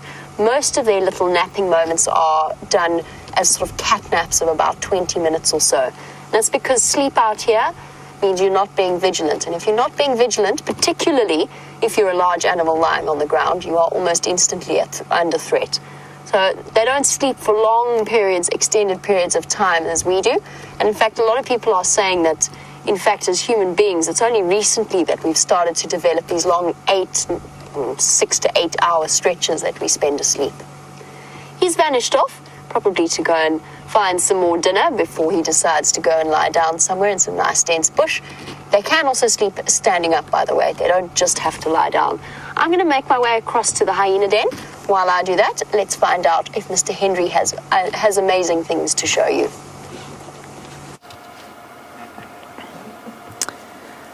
Well, there's a very attractive sight. Some lions lying on the ground, which is marvelous. The Nkahuma pride, which have moved a fairly substantial distance since this morning. Now, probably about 7 kilometers, which in miles is, well, it's roughly 5 miles, just under 5 miles, which during the course of a hot day like this is unusual. There's a few interesting theories as to why that might have happened. The Talamati pride, with their youngsters, would have been very careful of coming across a pride like this.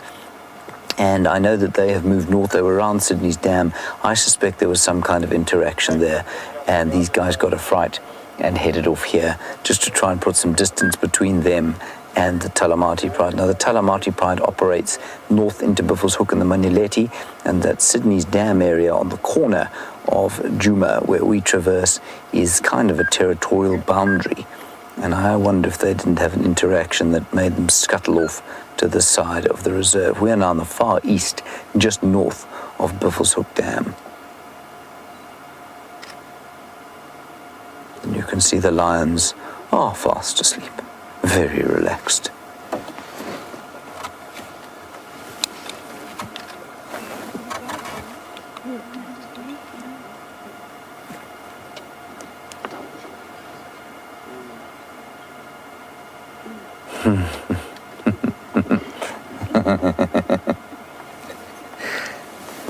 Hello, Gracie. Nice to hear from you this afternoon. You want to know why some animals go potty while standing up and some others go while squatting. Gracie, I think it's probably got quite a lot to do, you'll find, with how they are structured. If you look at a dog or a cat, you can see that it's very difficult. If they go potty while they're standing up, they're going to make a mess all over themselves. Whereas if you're something like an elephant, where you can stand and go potty and you don't make a mess on yourself. So I think that's probably why, although buffalo, of course, are an exception. When they go to the loo, they tend to make a huge amount of mess on themselves, which is pretty disgusting, really. I think also you'll find, Gracie, that animals like carnivores are the ones that tend to squat, and that's because their dung is probably a lot more poisonous. It's got a lot more toxic stuff in it, it's a lot smellier than herbivore dung, whereas animals like herbivores, zebras, buffalo, elephant, all of that, their dung is just basically chewed up plants, and that's not very poisonous at all. And I think that's probably why you'll find that it doesn't matter if it's not that unhealthy if there's a bit of dung on them. But for a carnivore like this, I think it's very unhealthy to be anywhere near the dung. That would be my guess. Also, last thing that could be the reason is that carnivores like this, which squat when they go to the loo, obviously use their dung for territory. So they want to be accurate as to where they put it. I think that might have something to do with it. Anyway, Gracie, I don't think it's something that should worry you too much. Let's have a look again at the lions. And I'm just going to move a little bit closer now that Tax has moved out. Get a slightly better view. I think it's going to be worth sitting here, everyone, until the end of drive, just to see what they do, simply because it is going to get dark fairly soon. The sun is about to dip over the horizon, and they might move. So that hyena den is active and stuff is going on there. I think it might be worth just sitting here for a while and seeing what goes on. All right, they're just off to the side now.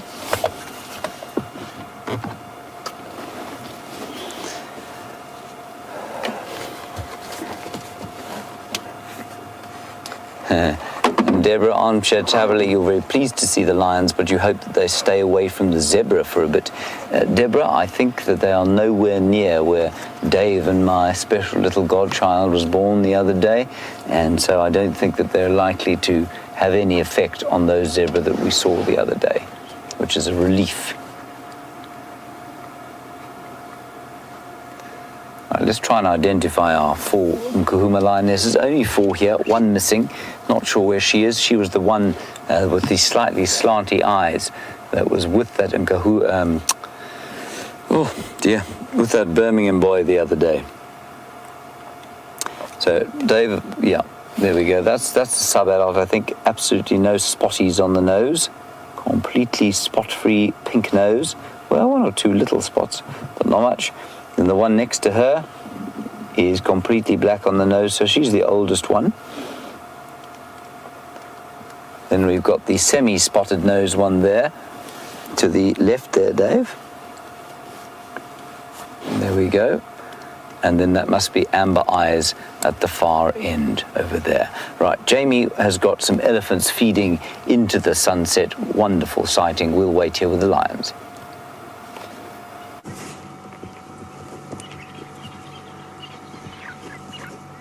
We don't want to take you away from the Nkuhumas for too long, although I am thrilled that James found them. I'm also quite chuffed that I called that they were going to be around the dam.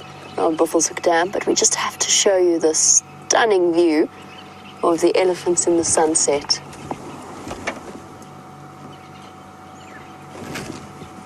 Having a quick dust bath.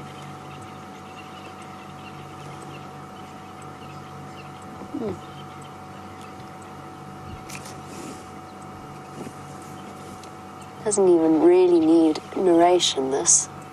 Such a beautiful sighting, it speaks for itself.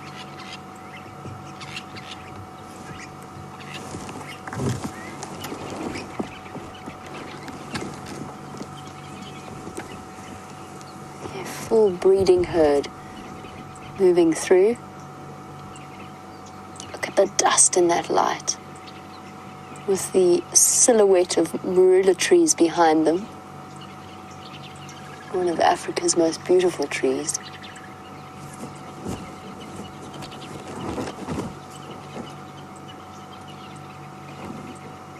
And to enjoy a sighting like this is such a privilege.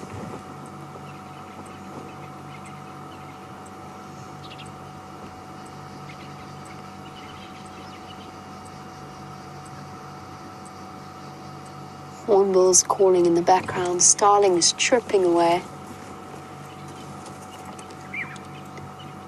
An oriole whistling.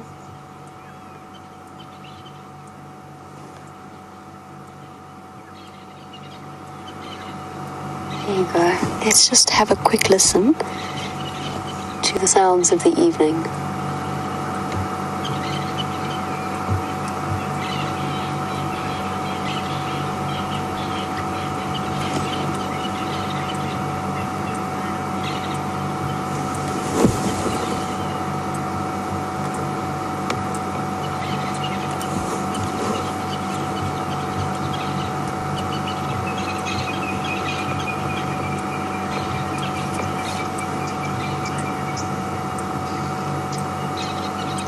Beautiful.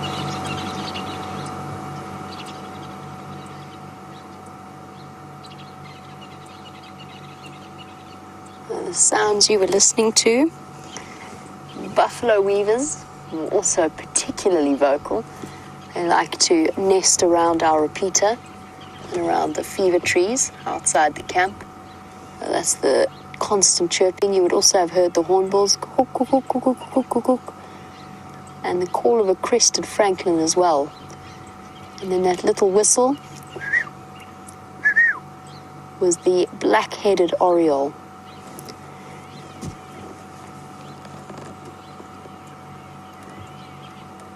And there's nothing quite like the peace that these gentle giants can impart. We were discussing it earlier, and the fact that no matter what kind of mood you're in, a scene like this is guaranteed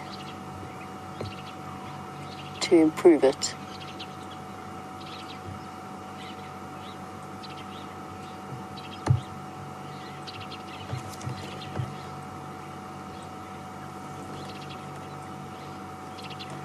Ava Brooks is loving this afternoon's sunset drive. Ava was saying Ellies and lions and plus one aardvark, slightly deceased, and it really couldn't get better than this. Oh, just listen to, if you can, another bird has joined in the chorus.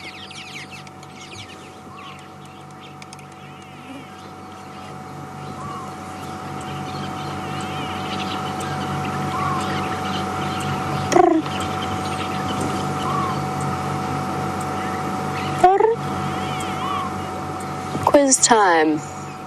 Our regular viewers should know what that is. Calling in the background.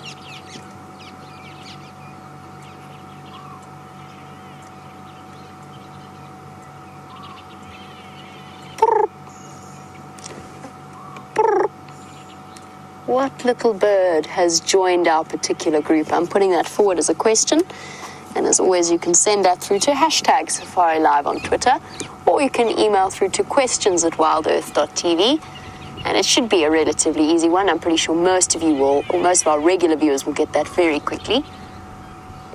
I'm looking for him, I promise, but I think he might be in a garden. rather than out on quarantine. Dust bath time.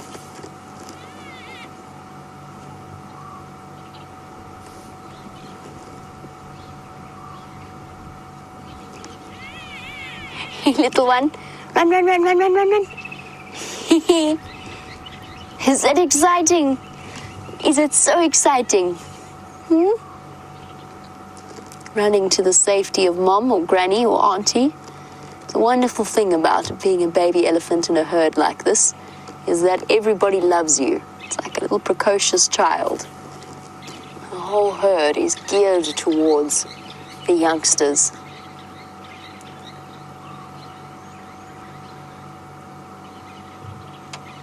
Using their trunks to coat themselves in dust.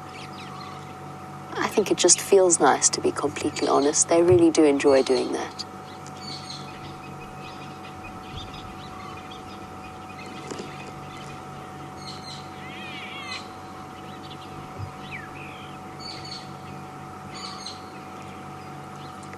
Beautiful scenes as the light starts to disappear and it gets a little bit cooler.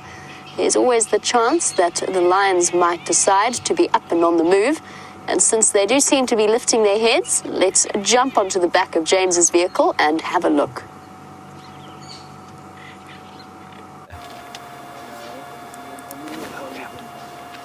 Right, everybody, welcome back to the lions. They, as you can see, have done nothing since we were last with you. One of them has sat its head up and say, oh, no, gone back down again. Now, this is typical. As the sun has gone down, what will happen is that they will start to kind of sit up a little bit and then lie down again and look tired. And then they'll probably get up and greet each other once or twice. And once they've done that, they'll probably sleep a bit more, and then as it gets dark, I suspect they'll head down towards the water, maybe to have a bit of a drink. There's lots of Inyala activity around there before we got here. So I suspect if they were clever about it, and I'm not convinced of the genius of Panthera leo, the African lion, if they were clever, they would lurk just about next to the water's edge and wait for something to come down and eat. They look pretty well fed. They don't look like they've eaten 2 minutes ago, but they certainly don't look particularly skinny or in need of food.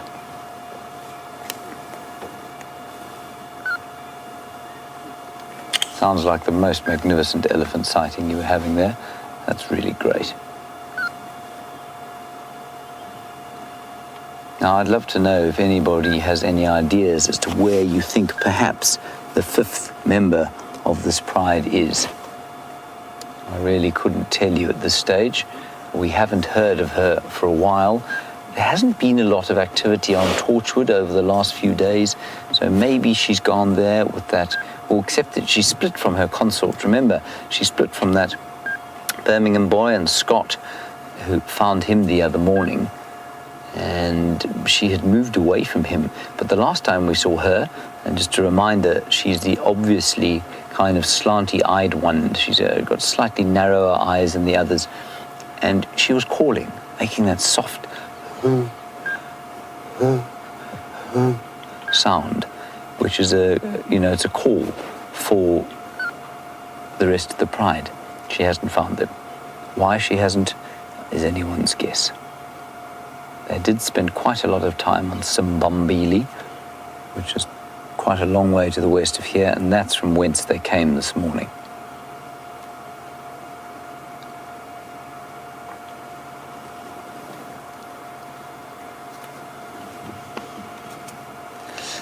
Hello, Mike.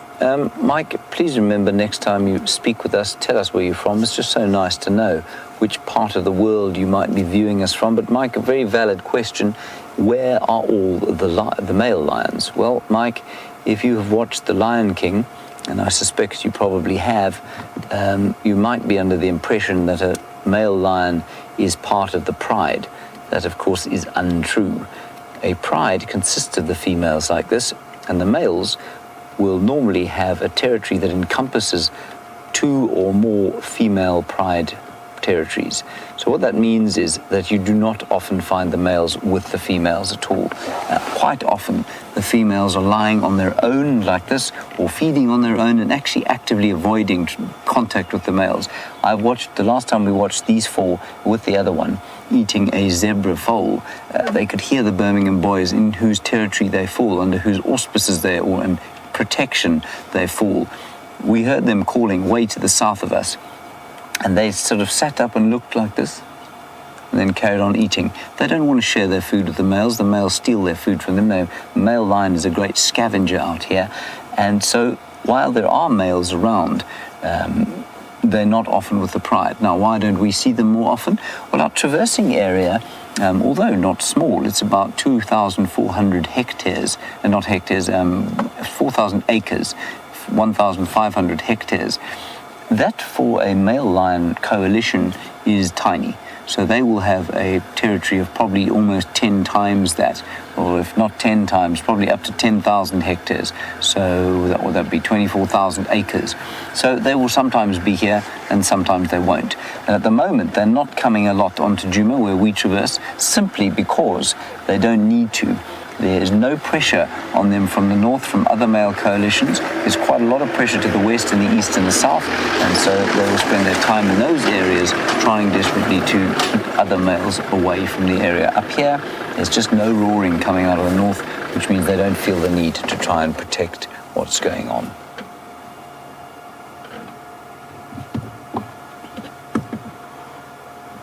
Nice question, Mike. Thank you for that.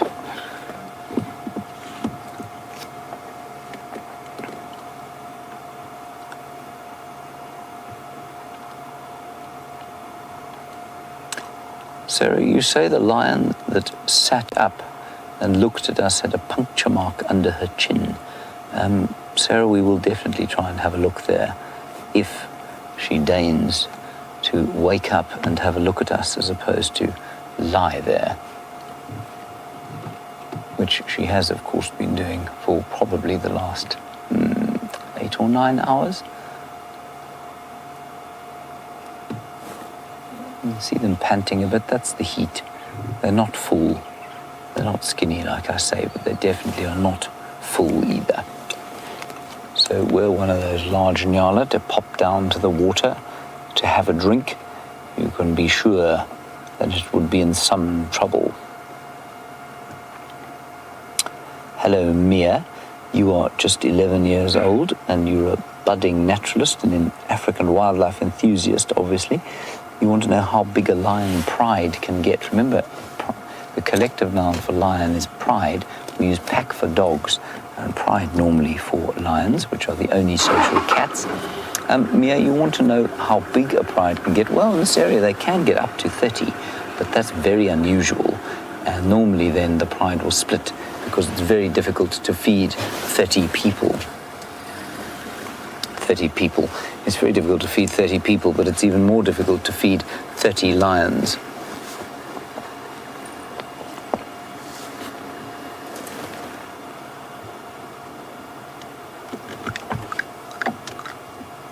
Okay, Jamie is still with a very active, very playful elephant calf. Let's head back there. We'll stay with the lions and see what they do.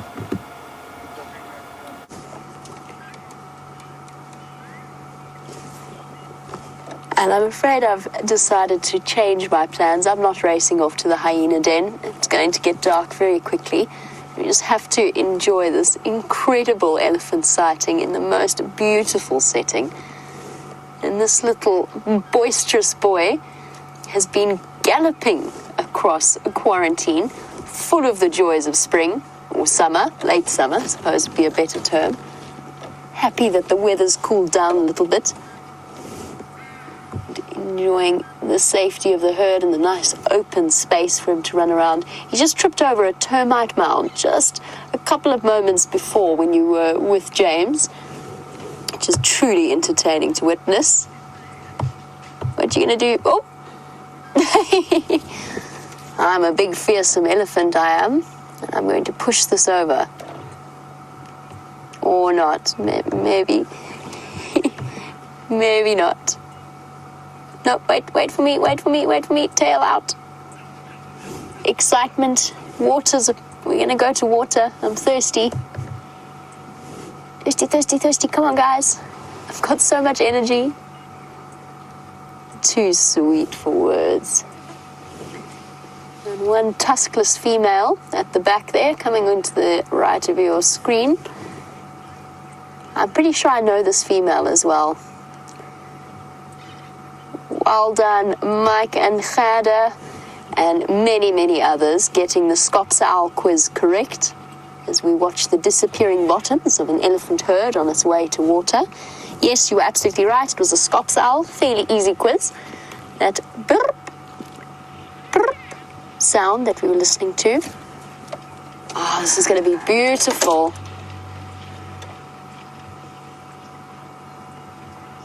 Off they go. It's always entertaining to watch the tails of the stragglers. They get slightly nervous that they might maybe be left behind, and their tails get all stiff and excited and they go running after them. I'm going to go join them as they go for a drink.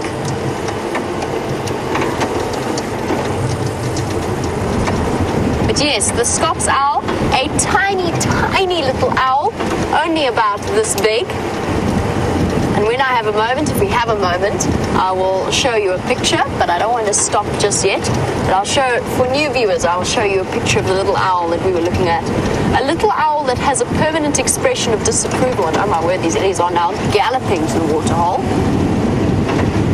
Oh, I love that smell.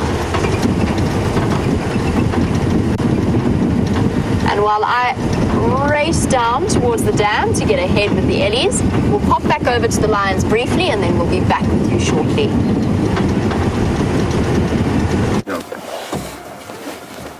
Yeah, does that work for you? We're live. Are you joking? Hello everybody, sorry about that. My communication device seems to have detached itself, which is deeply embarrassing, but here we are. Anyway, the lions, I'm back, Louise, sorry about that. The lions are, as you can see, doing nothing at all, and one of them sat up, moved, sat down again, and has gone to sleep, entirely in keeping with what was expected.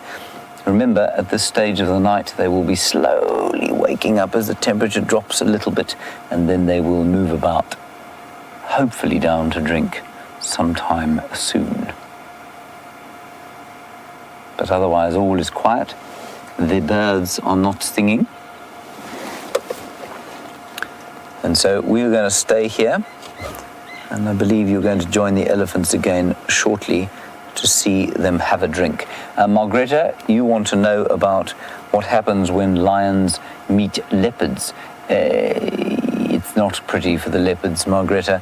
The leopards will get out of the way as fast as they possibly can. And they'll probably climb a tree to escape the attentions of lions. There is a real kind of competition. Well, not competition, there's all the predators will kill each other if they can. Now, a leopard, of course, is half the size of the lion. Let's go straight across to the elephants. They're running for the water. Look at them go. Elephant water walk. Oh, so excited. So excited for a drink. Little one running along, maybe not as convinced as to why everybody's running, but just joining along. Shame. Oh, such thirsty elephants. Relief. Whoopsie, slightly overshot the mark there, guys. Pushing and shoving. That high squealing sound that you just heard actually came from some zebra, but we'll stay looking at the elephants for now. Look at the little one. Oh, face first.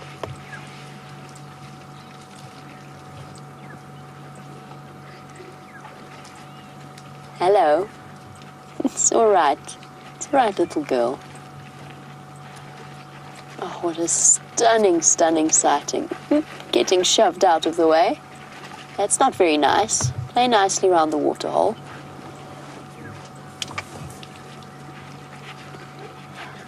Look at that.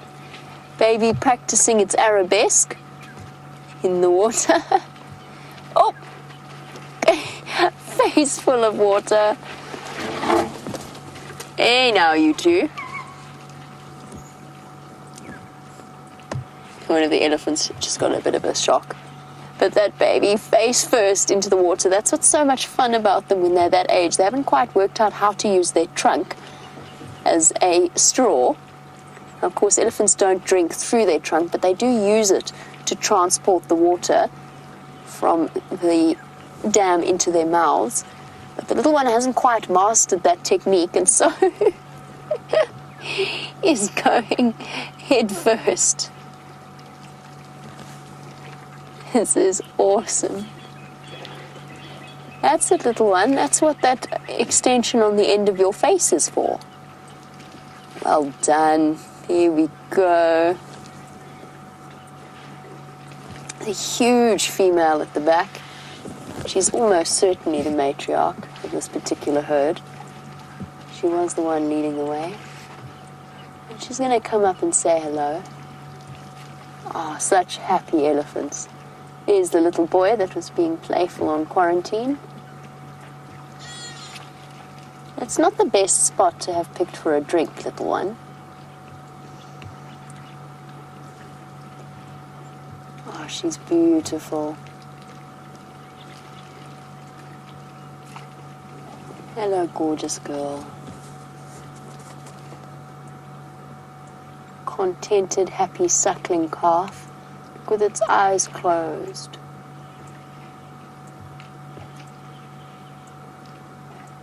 Trunk up out of the way.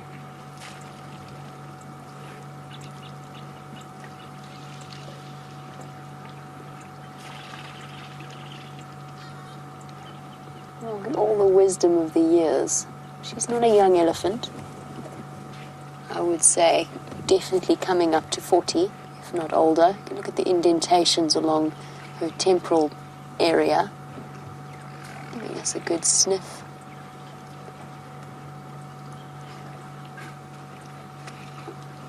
Testing the air, making sure, as the custodian of her family's safety, that all is well.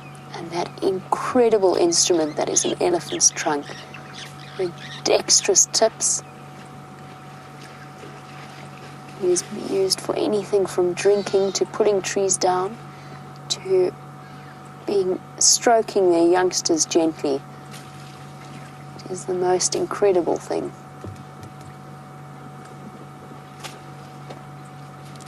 Whoopsie. Just keeping an eye on all of the elephants around us. Beautiful.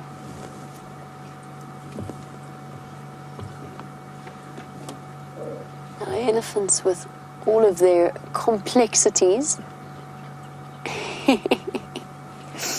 which includes on occasion sticking your trunk into your cousin's mouth or your brother's mouth. Little one, you're going to fall down. You are going to fall down. Whoop.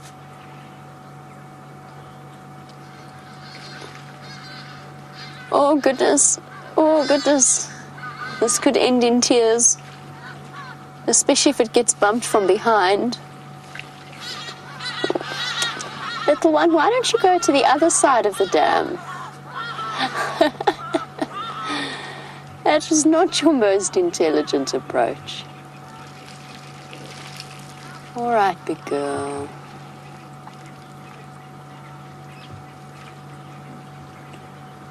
Absolutely magical sighting.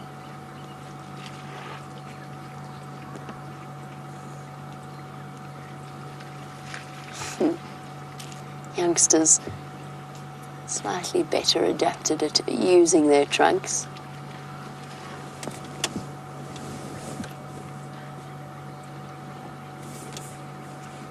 Now, it's a good point from Lisa, who's watching the way that the elephants use their trunks to drink, but then was wondering, why do they not use their trunks to suckle? And the answer is that their mouth just forms a far more effective seal, plus the fact that it's easier for them. The nipple is perfectly head height for a youngster, the nipple between the front legs. It'll be much more difficult for them to get the suction needed to suckle through their trunks. It's easier to just go with the direct route, whereas reaching down to water, useful to have a Hello, girl. How's a big girl? Just gonna sit here nice and still, let her walk past us. Hi, gorgeous. Hello, big girl. Beautiful. All right, big girl. And you? And you? Please don't touch my car. I don't want to shout at you. Hey, Mischief. Sorry, guys, I moved my head. Hey, what you doing? What you doing? This is so beautiful. And you, little one? Have you come to say hello too? Hey? Oh, big and scary. Big and scary little girl. Excuse me, please don't touch my car. Heels. Hello. Hello, girlies. Hello, girlies. Nicely now. Hey?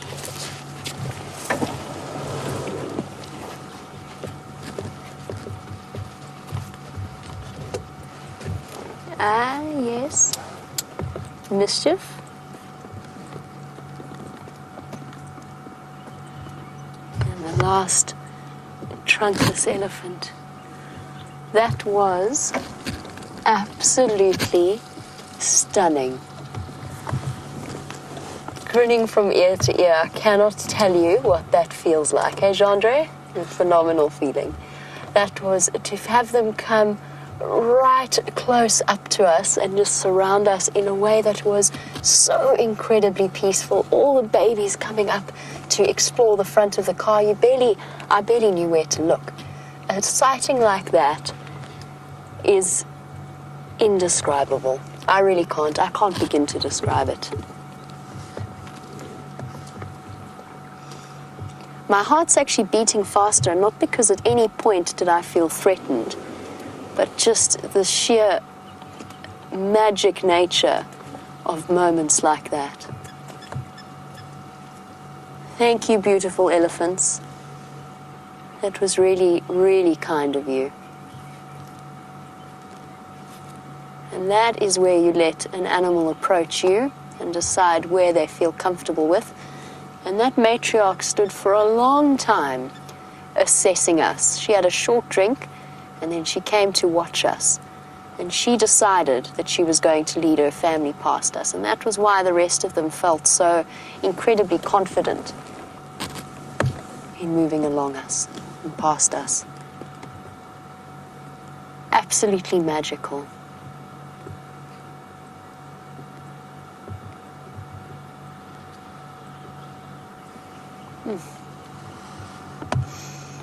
As we always say, and I'm going to do this just once, can you believe it? Just in honor of Scott Dyson. That was awesome.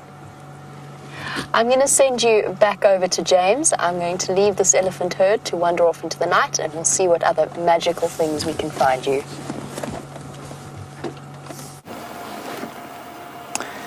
As you can see, these lions have been very busy since you were last here watching what sounds like another spectacular elephant sighting. They have, the one on the left there wagged its tail there, the second time. One in the middle there moved its back leg up and down once. One second closest to us flicked to the back end of its tail, and the one towards us here flicked its left ear. So high action that you missed. Pity you were with the elephants. Should have been here watching the high action lion sighting that we have going at the moment. Dave really struggled to keep up with it all, didn't you, Dave? It was difficult to make your camera move with the speed required to capture everything that has happened here. Very tricky. I was rather hoping by now they would have managed to get up off their backsides and do something useful, but they haven't. I still think it's worthwhile sitting here for a bit longer. We've got about half an hour left of the drive, And so let's maybe just chat about the lions for a while, and then maybe they will go down for a drink. Yeah, you know, there are several crepuscular, largely nocturnal, semi-crepuscular animals. So this is round about the time where normally they'd be sort of sitting up and yawning, as opposed to being sort of comatose in a state of anesthesia. But that is how it happens with lions. They're obviously not very hungry.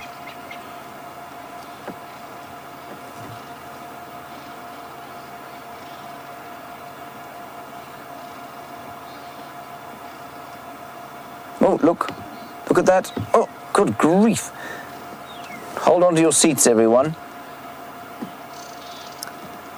Now, Ravi in New York, as the action of the sighting becomes almost unbearable, you want to know, do they need more sleep? Or you suggest that perhaps they do need more sleep because they're carnivores. Ravi, I think it's got quite a lot to do with, as you say, to do with the digestion of protein, advanced amounts or large amounts of protein. But the other thing, Ravi, is that large amounts of protein, of course, are difficult to turn into energy. Now, if you eat a diet that is rich in carbohydrates, you've got quite a lot of sugars already in your diet, and so to create the energy to move around like an elephant does all day long, or a buffalo, is not too difficult. The limiting nutrient for many of the herbivores is, or limiting macronutrient is protein. The limiting macronutrient for animals like this would be carbohydrates. And I think that you'll find that largely the energy that they do get is made from the bone marrow, the fatty parts of the carcasses that they eat, most of which are pretty lean, especially in a drought time like this. So there's very little fat on any of the animals that they eat. And so to turn that fat into energy is easy. That's basically what we've evolved to do. But to turn the protein into energy is an expensive thing to do. And I think that's why you find they sleep so very much. And I think it's also why you find something like a wild dog will kill twice a day, because they need to get at the kind of fatty organs more than they need to get at the protein. They need to get at the fatty organs in the marrow of the animals that they eat, so that they can maintain that incredible amount of work that the wild dogs do. Even they, though, are short bursts of 2 hours of activity each and then sleep, much like these lions. Look, one of them's lifted a leg there, Dave. You see that? Oh, and a tail. Good grief. 2 legs up now.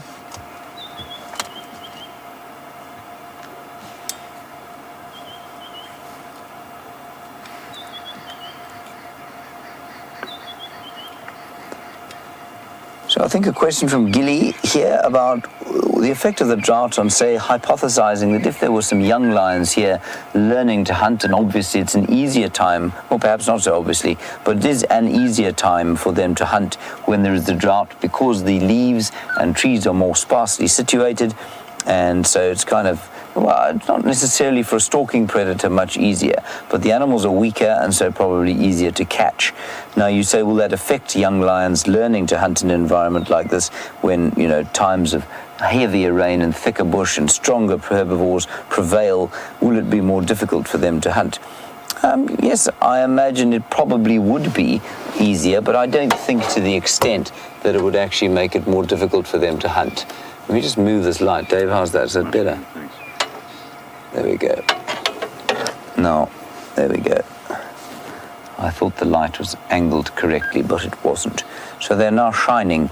Well, they're not shining so much as lit by a little floodlight on the side of the vehicle. And you can see how lighting affects lions in not one jot. Jess, you want to know if the 5th lioness is with the Birmingham boys? I don't know, Jess. Like I said, the other day we saw her with one of the Birmingham boys, but then the next morning he was found on his own, and she was seen disappearing off towards Torchwood on her own. So I haven't heard that she's with the other Birmingham boys, and I did hear that the Sticks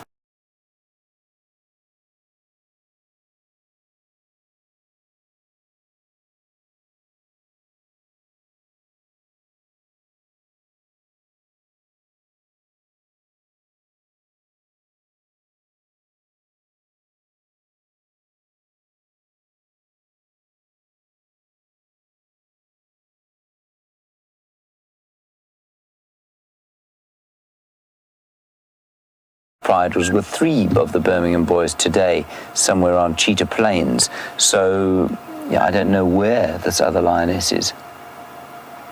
It's slightly worrying, given the Birmingham boys' record of, basically killing lionesses.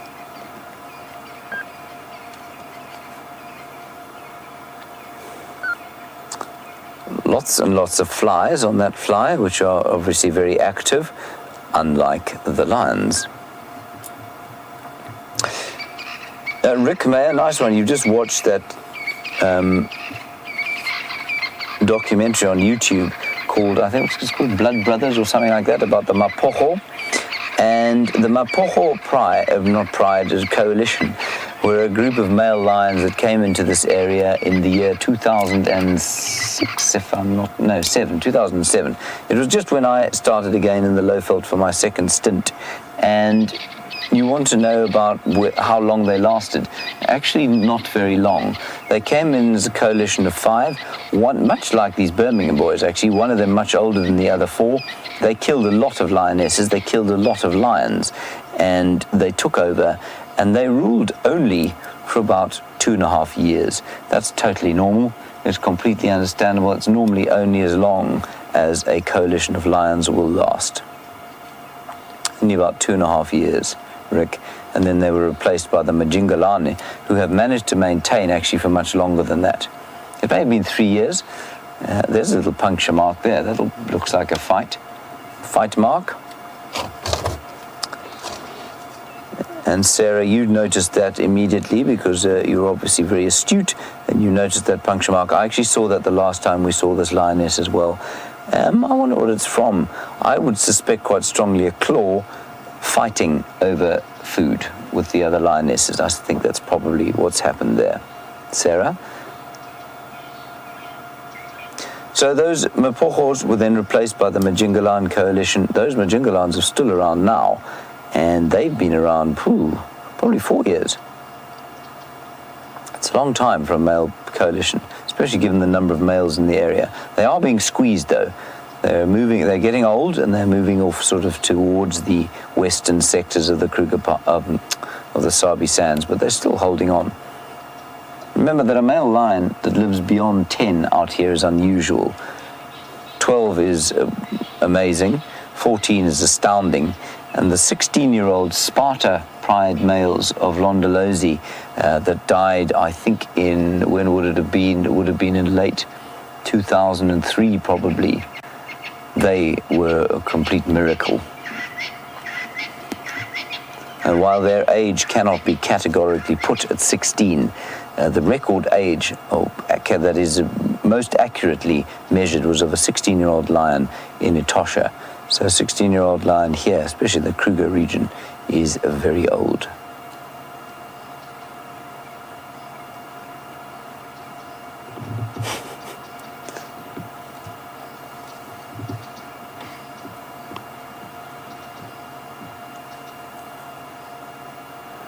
Hello, Sibusiso from Hammanskraal.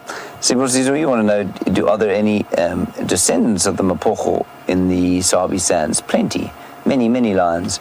Those belonging to the Salala Pride, most of the Salala Pride will be descendants of the Mapocho, except the very newest members, which will be Majingalans.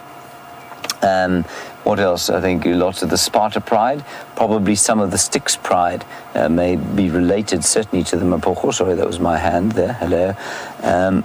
And I think you'll find, where else? Certainly in the western sectors of the Sabi Sands, many of the lions now adult operating will be descendants of the Mapocho. Mostly they will be females. The males that belong to the Mapocho would have been chased off by the Majingalana when they came in here. They will be plying their trade in the Kruger and in the Manuleti and possibly in the eastern sectors of the Sabi Sands. I don't know where the Salati males came from. They could be descendants of the Mapocho. They're up sort of in southern Manuleti and northern Buffelshoek. They could be descendants. The Birmingham boys are almost certainly not. They come from a farm well north of here called, ironically, Birmingham, which is in the Timbavati.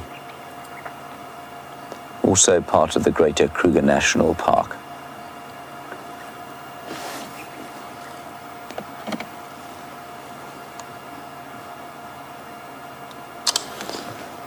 Laura, you're in Philadelphia, and you want to know if I think these lions might sleep longer because of the lengthy walk that they had earlier today.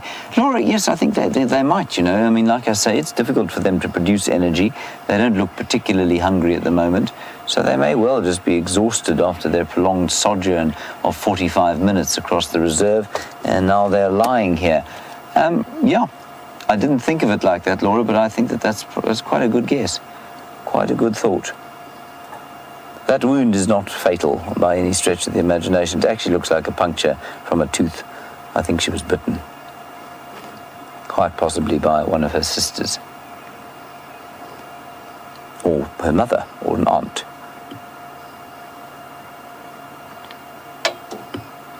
Now, Keith in Long Island, yes, they are. You say, are the lionesses in a pride related to each other? More than likely, more often than not, yes.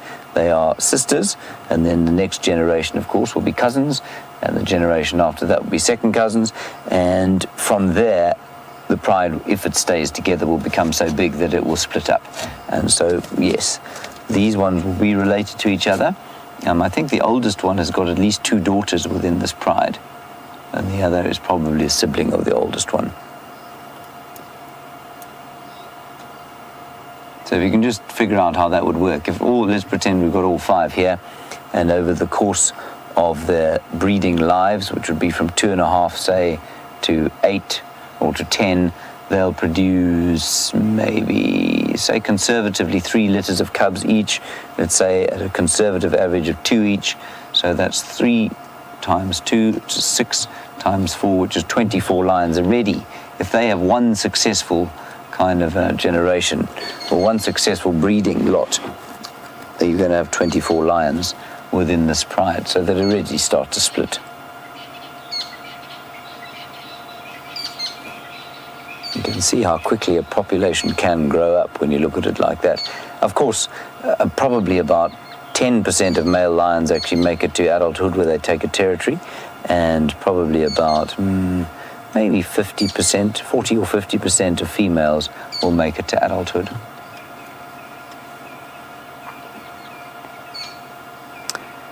They're doing precisely what I thought they would not, and that by now I thought they would be up and having a drink and looking to try and kill something.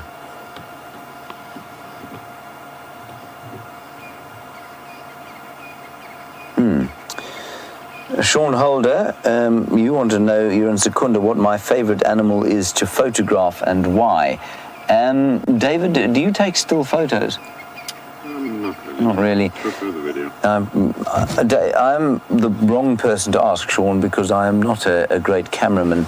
I'll actually show you my media equipment if you like. And I'm more a landscape photographer, Sean. That's what I like to call myself. Basically, that means I don't have a lens long enough to take pictures of lions. Here is my camera, Sean. You see, this is a mirrorless camera. It takes very nice pictures, but it's not what you'd call a world-class wildlife photography camera. The other thing that I use to take quite a lot of a video is this very clever device here, which could also astoundingly be used to talk to people across vast distances. I find that amazing. And so at the moment, with this particular swathe of amazing media equipment, the thing I like to photograph most are those hyenas, because they come so close to the vehicle that you don't need to have a lens, basically. So hyenas at the moment. I guess it would be wild dogs if I had a really nice camera. I've just kind of, every time I've had, a few times in my life I've had the cash to spend on a big camera, I've kind of tended towards buying another guitar, which is, I'm not sure if it's wise or not, but it's certainly made me very happy. And the thing about photography, Sean, for me is that if you're going to dedicate yourself to taking great wildlife shots, then I think it's worth it. But, for example, to take a great shot of a leopard in a tree, it just doesn't interest me that much, because there are thousands of people doing it and thousands of people taking amazingly good leopard shots. And so unless you're prepared to kind of, I don't know, make the expenditure and take the time to go and edit and go through thousands of headshots of leopards sitting in a tree, to me it doesn't really make sense. There are lots of guys around here who do it and do it exceptionally well. I just prefer the scenery and that sort of stuff. So normally I'm taking pictures of the sun, which to my mother's great chagrin is all I have to show for my time out here in the bush, photography-wise. Okay, I'm about to give up on these lions. I think we'll sit here just for a few more minutes and then we'll see.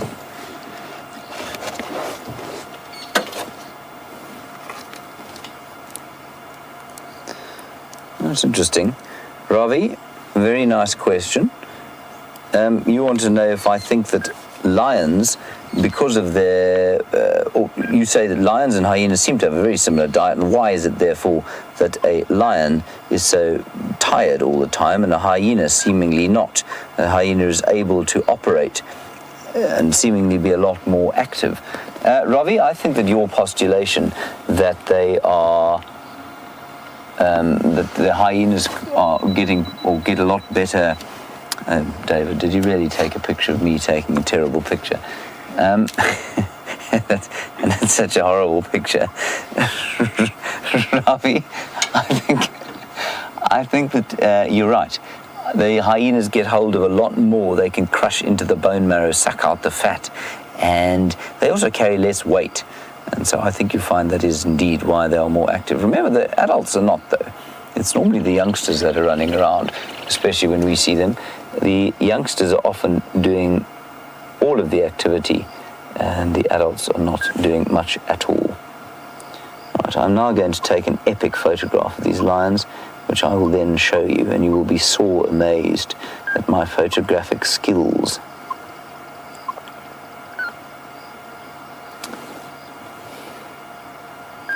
This is going to be epic, Dave. Here we go.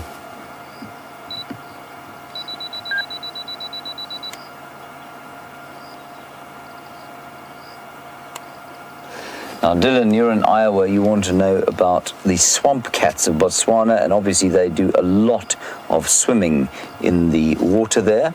And you want to know if that is a sort of typical or acceptable way for a lion to live. Dylan, they are amazingly adaptable. In Botswana, in the Okavango Delta, they spend a lot of time in the water swimming. And I know the lions, I think the swamp cats one was probably shot around Duba Plains. And there are a succession of islands and channels there. And if the lions want to get at the buffalo around there, then they have to swim a great deal. They're very accomplished swimmers, doesn't seem to affect them much, and certainly they kill a lot of buffalo there, and they actually get a lot bigger than the lions here because of the amount that they eat there. Thank you, Dylan. Would you like to see my photograph? Isn't that amazing, David? Do you think I should submit it for a cover photograph? Absolutely. Of, yes. I think it's beautiful. The colours are so nice. I love the washed out light on the lions. It's particularly impressive. Good. That wasn't a star in the top of the frame, by the way, everybody. It's a blemish on my screen. Ah, here we go. One of them moving, two of them moving.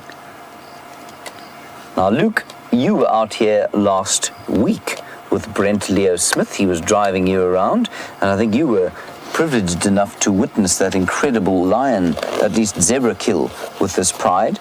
And you want to know how often they have to eat. Well, Luke, the last time we saw them eating was that zebra that you saw being haplessly killed. And I don't know that they've eaten, have they eaten since then? They would have eaten since then. I'm not sure what they've eaten. Oh, I do know, they've eaten a buffalo. They ate a young buffalo, I think, on Simbambili. So they've eaten once since you were last there, so say every 3 or 4 days or so, they'll need to eat something sort of young buffalo-sized. That little thing that you saw them eating wouldn't have done them very long, and as you certainly were told by Brent, they only ate that for about 45 minutes before they finished up and moved off. Thank you, Luke. And I hope you had a great time out here. Okay, let's go back to Jamie. She'll tell you 1 or 2 more things. I'm hoping these lions will do something. I don't know if they will. Over to Jamie. We'll sit here for a bit longer.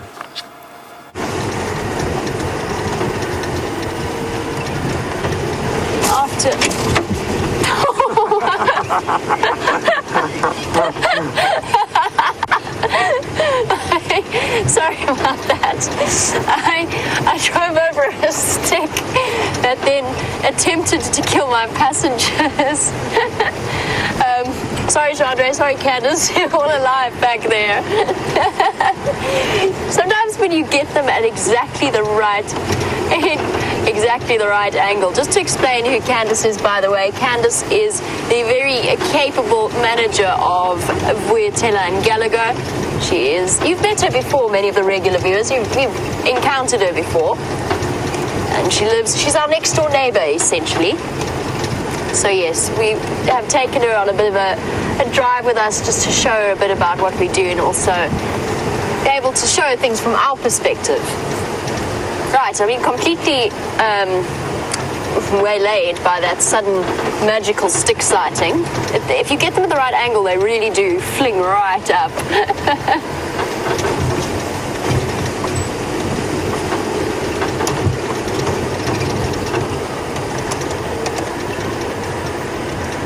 And as we slowly make our way back towards camp, Judy, who is watching in Ohio, was wondering about, obviously James mentioned the sighting we had of the little lesser bush baby, or the lesser Gallagher, and I'm not sure if it had fallen, the little one had fallen out of its nest. It looked quite young to me, but Judy had just happened to be around the camp, and it climbed slowly up the fence and then moved back into the tree into wherever its little nest site is.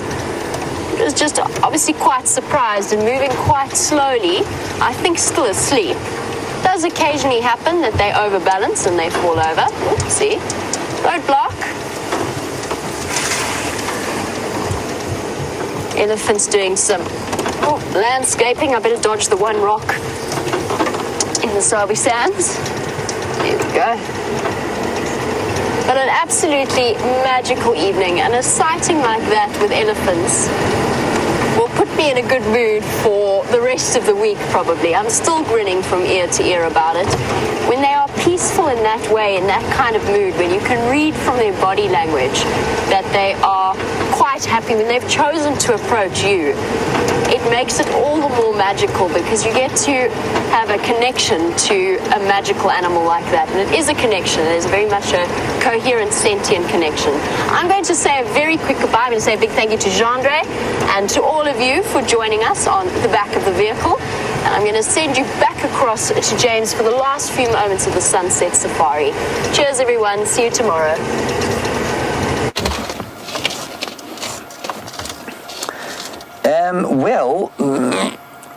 They got up, they looked, and they lay down again. One of them is still looking. It was not the direction the rest of them were looking. I think maybe they heard something having a drink, having a bit of a stretch. And this is very typical. Kind of move around a bit, have another sleep for an hour, and then get going. It's still hot, you know. The temperature's hardly dropped at all. But this is kind of how they get going. I just expected it to happen sort of half an hour earlier.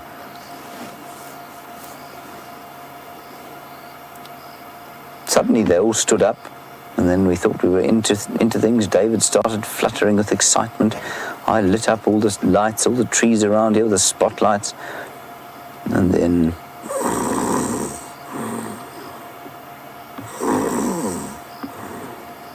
back to sleep they went.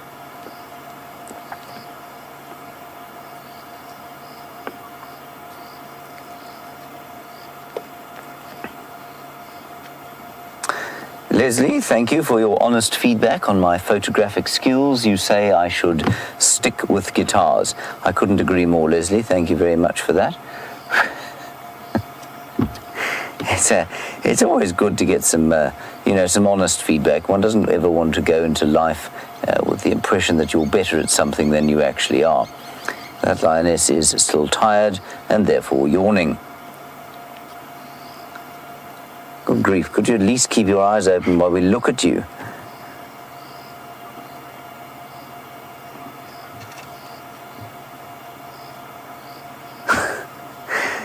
Now, Gracie, this is precisely the question that my mother asks me when I show her my photographs. You say you loved my picture, but you're confused as to whether it was actually of the lions or the sky. You say you're not being mean to me, Gracie. I don't think it's possible for you to be mean to me. So I don't take it as you being mean to me. The picture was sort of supposed to be both, Gracie. The lions in the foreground and the sky in the background. Unfortunately, the lighting is not really great for that kind of a picture, and the lions weren't actually doing anything.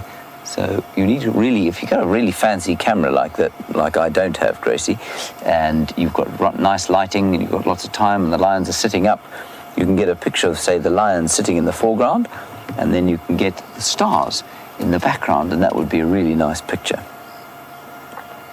That was sort of the idea I was going for, but putridly executed.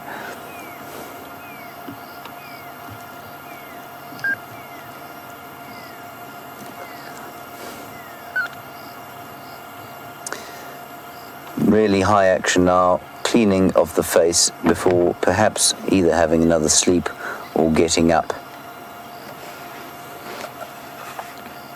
You can hear something going on at the water. I suspect something having a drink there.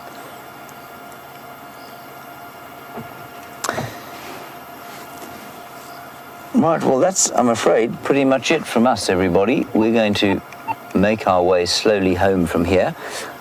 A big thank you to all of you for your comments and questions. Very stimulating discussions we had today, and quite a highlight to find that that aardvark, unfortunately haplessly dead there in the bush, but at least we got some really good shots. Thank you, David. Thank you, Louise and Kirsten. Thank you, of course, to Jamie, and she was being filmed by Jean-Andre. We will see you tomorrow at 05:30 in the dawn light. Stay safe. Bye-bye.